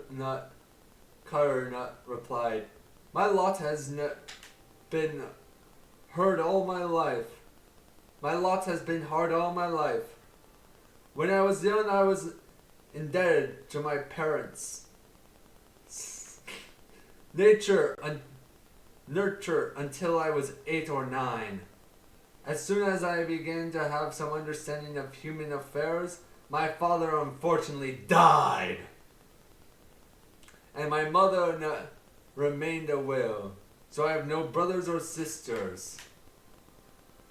So there was no alternative but for me alone to support and care for my mother. Now that my mother is growing old, me and my mother, all the more I dare not leave her. Moreover, my fields are rather barren and desolate, and haven't had enough food or clothing. I can't do more than chop 2 pounds of firewood to take to the market in exchange for a few pennies to buy a few pints of rice. I cook that myself, serving it to my mother with the tea I make. That's why I can't practice austerities. I'm assuming that's a cultural thing around religion, and I'm butchering it. The Monkey King said, "According to what you have said, you're indeed a gentleman of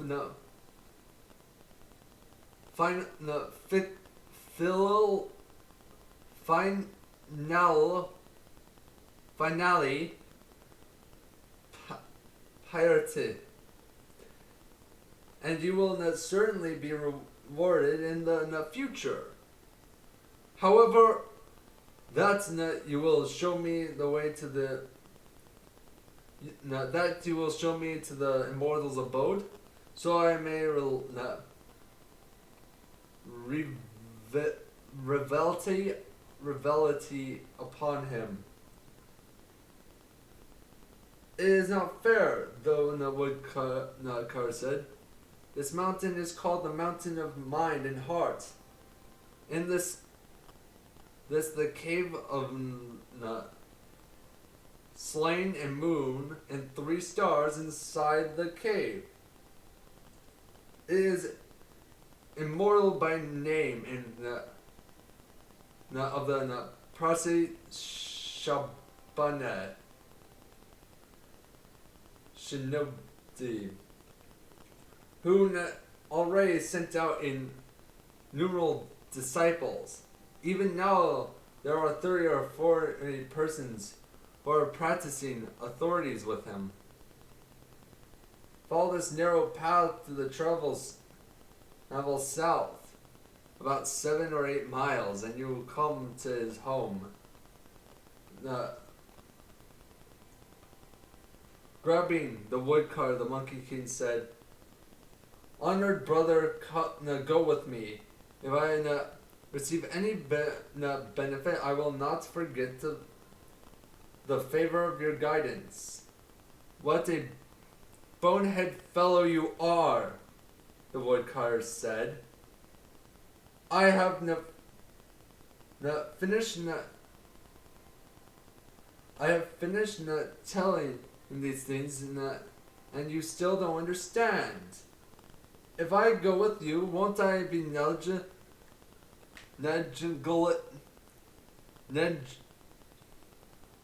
This is a real word and I know it, it's just I can't.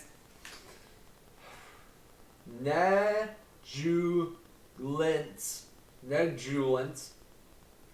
Close as it's gonna get. Of my livelihood.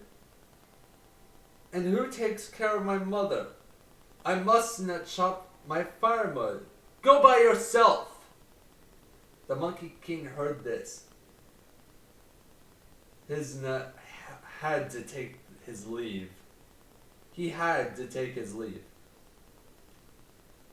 Emerging from the deep forest, he found the path and went past the slope of the hill. After he traveled 7 or 8 miles, the cave dwelling came into sight. He stood straight and bare look at his splendid place, and here's what he saw. Another passage. Grant, take a drink.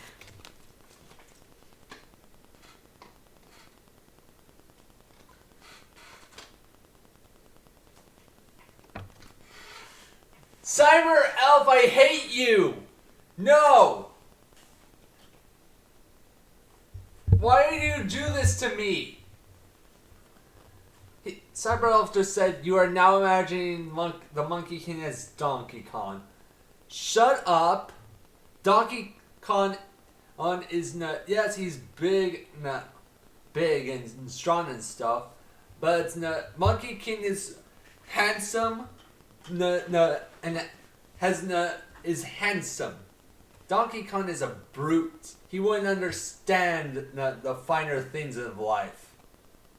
Shut up, and don't ever make me picture Goku wearing nothing but DK's tie ever again. This is what you do to me. Ugh.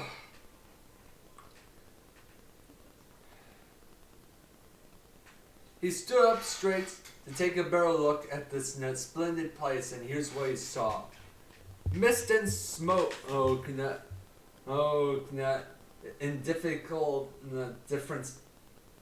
brilliance, flashing lights from sun and moon, 1,000 stakes of old crepes, 10,000 steams of tall bamboo, 1,000 stakes of old crippets, draped in rain, have filled the air with treasures green. 10,000 steams of stems of tall bamboo, held in smoke, will paint the glen charters. Strange flowers spread brocades before the door. Jade-like grass emits fragrance besides the bridge. On ridges between grow moist green lichens. On hanging cliffs clean the long blue mosses. The crimes of the immortal crane are often heard. Once in a while, a phoenix soars overhead. When the cranes cry, their sound reaches throughout the marsh and distant sky. When the phoenix soars up, its plume with 5 bright colors embroiders the clouds. Black apes with white deer may come on or hide. Gold lions and jade. Gold lions and jade elephants may leave or bide. Look with care at this blessed holy place. It is truly semblance of paradise. He noticed that the door of the cave was tightly shut. All was quiet, and there was no sign of any human inhabitants. He turned around and suddenly proceeded at the top of the cliff. A stone slab, approximately 8 feet wide and over 30 feet tall, on it written large letters: the mountain of mind and heart, the cave standing, the cave of the slanting moon and 3 stars. Immensely pleased, the handsome Monkey King exclaimed, "People here are truly honest. This mountain and caves really do exist." He stared at the place for a long time, but dared not knock. Instead, he jumped onto the branch of the pine tree, picked a few pine seeds and ate them, and began to play. After a moment, he heard the door of the cave open with a squeak. An immortal youth walked out. His bearing was enlighteningly graceful. His features were highly refined. This was clearly no ordinary young mortal. For he had his hair bound with two cords of silk, a wide robe of sleeves of wind. His fears seemed most distinct. His body and face seemed most distinct, for villages and mind were both detached. Visage, never mind. Law and a stranger to all worldly things. He was the mountain's ageless boy, untainted, even with a speck of dust. He furthered no havoc by the season walk. After coming through the door, the boy shouted, what should I give this boy's voice?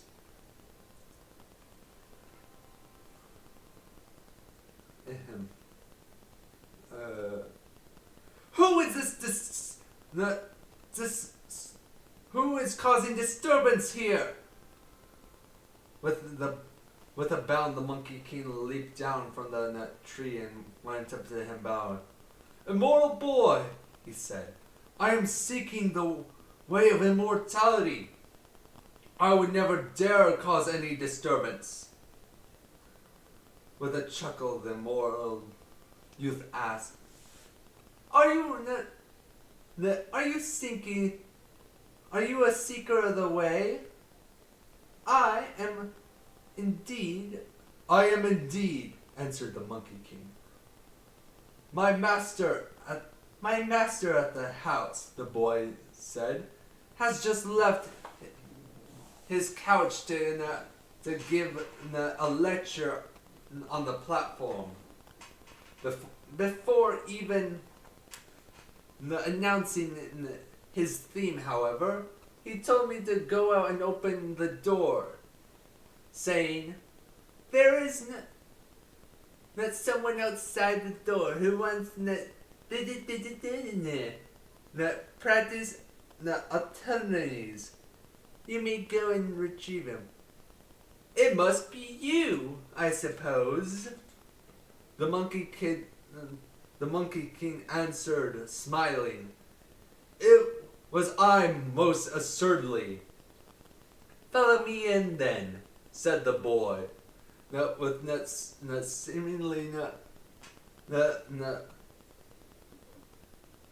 with solemn, with solemnity, close enough.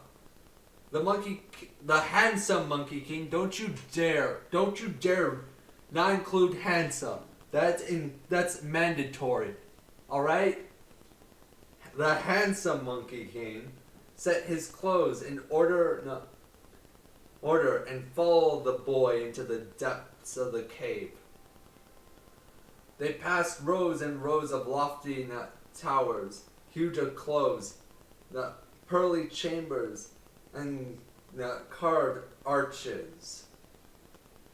After walking through innumerable quiet chambers and empty studios,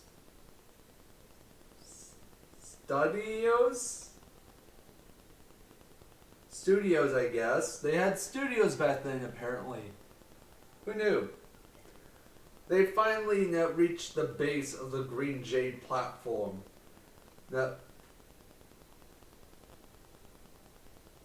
Patrick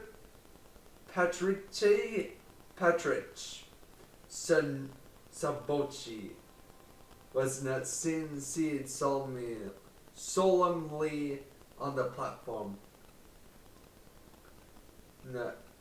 with 30 lesser immortals standing and below in rows. He was truly an immortal of the great Ken, purest min, master Shaorin, that was the wondrous form of the West. He had no end, no or birth, was by work of double three. His whole spirit had beneath the spirit and breath were with mercy filled, empty, spontaneous. It would change at will. His Buddha nature, able to do all things. Same age as heaven, had his magnificent frame. Fully tried and enlightened was the grand priest. Ugh. Gonna need another drink of water real quick.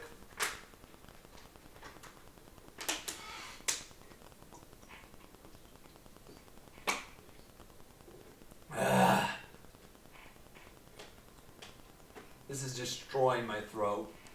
But it's worth it. The story's good.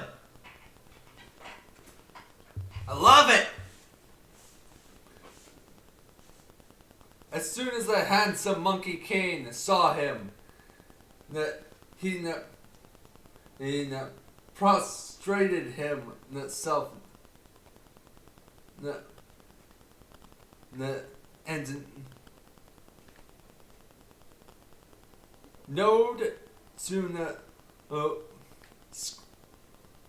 kneeled in the times without number, saying, "Master, master, I am your pupil. Pay me your sincere homage." The Patrick said, where do you come from? Let us hear you state clearly your name and country before you bow again. The Monkey King said,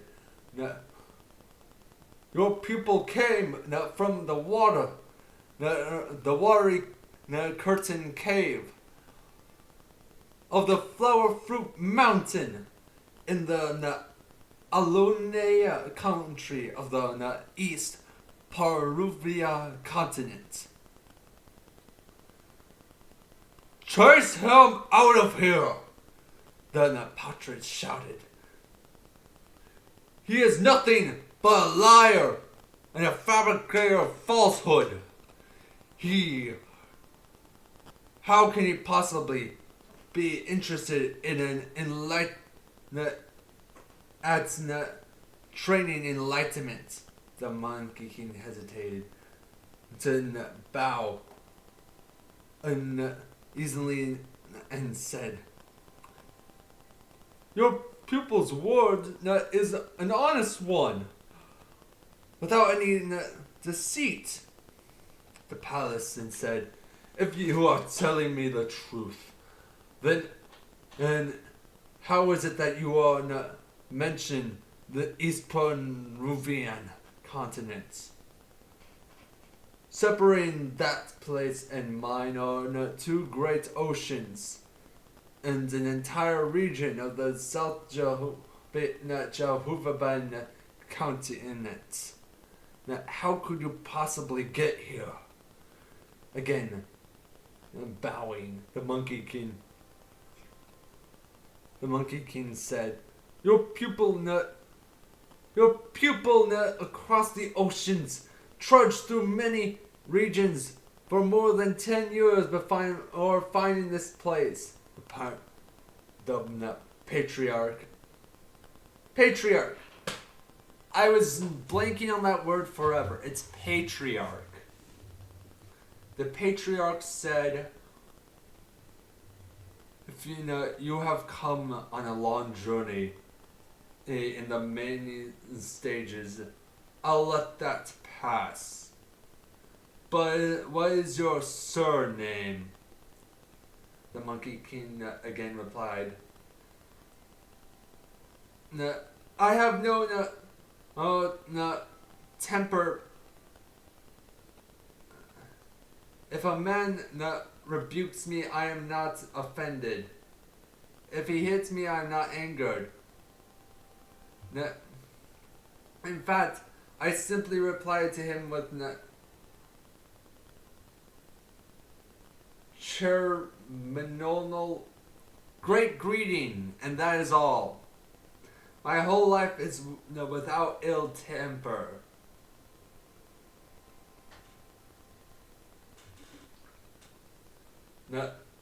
I am not speaking of your temper, the patriarch said. I am asking after the name of your parents. I have no parents, said the Monkey King. The patriarch said, if you have no parents, then you must have been born from a tree. Not from a tree, said the Monkey King, but from a rock. I recall that there used to be a moral stone in the Flower Mountain. I was born the year the stone split open. When the patriarch heard this, he was secretly pleased and said, well, evidently you have been created by heaven and earth. Get up and show me how you walk.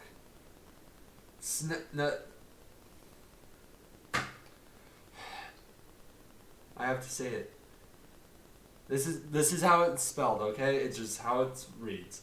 Snapping erect. The handsome Monkey King scurried around a couple of times. The patriarch laughed and said, though the features are not the most attractive, you take that back.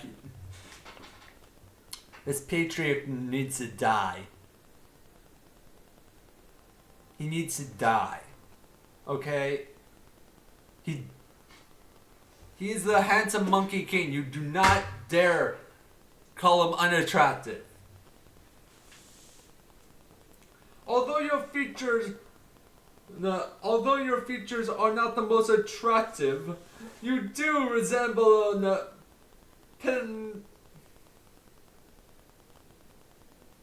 Pangolinian eating monkey. This gives me an idea of taking a surname for you from your appearance.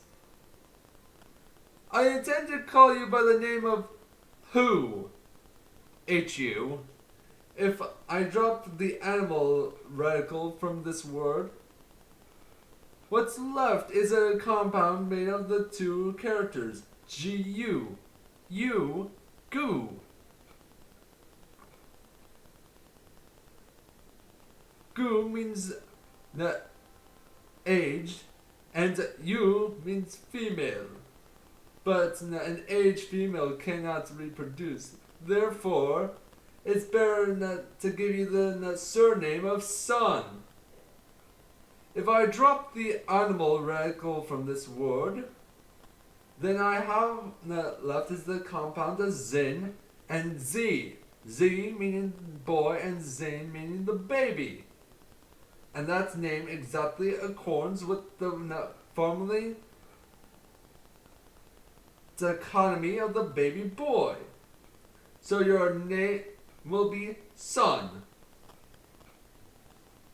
When the Monkey King heard this, he was filled with delight. Splendid! Wait. Splendid! Splendid! He cried knowingly. At least I know my surname.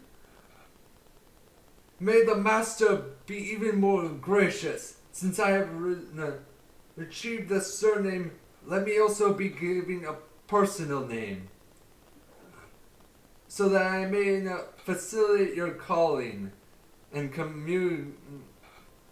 communicating me.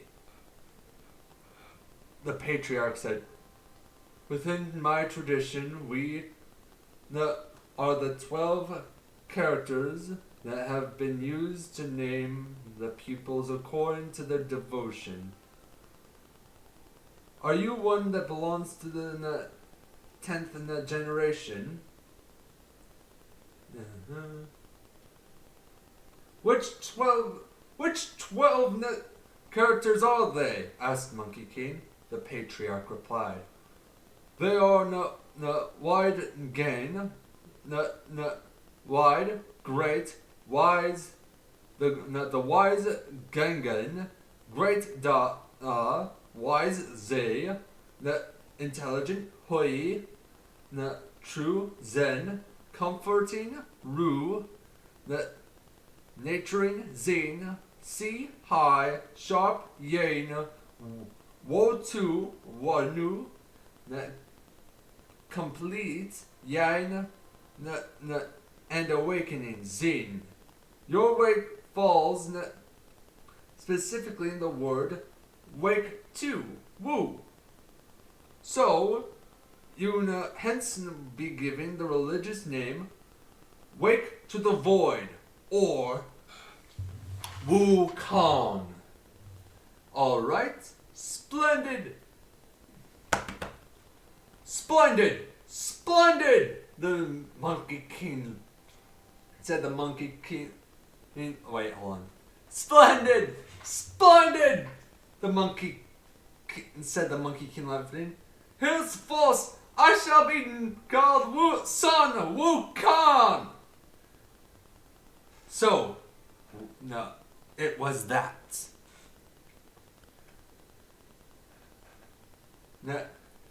At Nebula's parching, he had a name. Smashing stubborn void means wake to the void. Ooh, wake to the void. Wake to the void. I love it.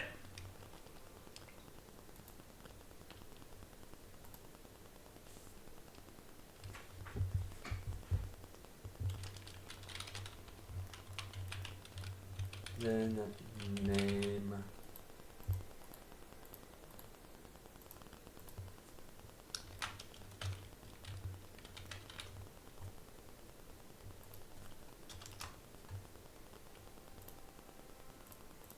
Forbidden and hidden name.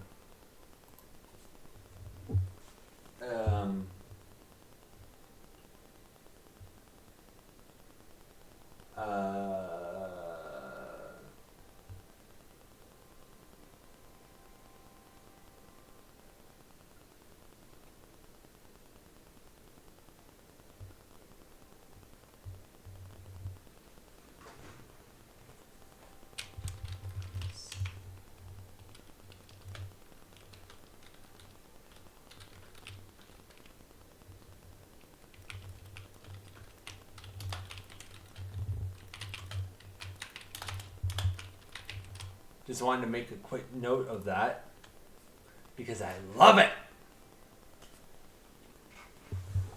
Wukong means wake to the void. I love it. We do not know what fruit Zello is not cultivated. He's not succeeded in admiring afterwards. Let's listen to the explanation of the next chapter. And that's, my friends, my dearest followers, is the end of the first chapter of Journey to the West.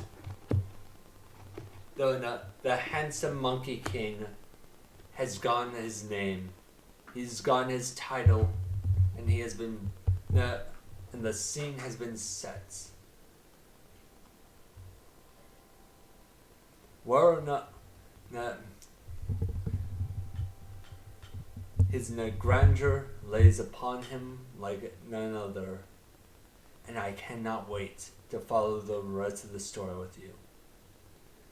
To be honest, the first couple of pages were absolute pain and made my head want to burst out of its socket. But as soon as it got to the beginning of the actual story, the birthing of the stone, everything changed. And we got introduced to the greatest hero of all time. Please join me. I will, as per usual, I'll be doing this next Thursday night. If you join me on, if you subscribe to my YouTube channel, which is on my, just listed on my thing, beneath here, I have provided a link. I will be announcing all my streams an hour ahead of time. And I will do so every Thursday. Maybe not every Thursday night, but every Thursday. You know what? I'll do it. Yu-Gi-Oh! Every Thursday evening and Yu-Gi-Oh! Every Thursday night. Just to make sure that everyone is pleased and everyone is happy. It was a pleasure reading this story to you all, and I hope to see you next week.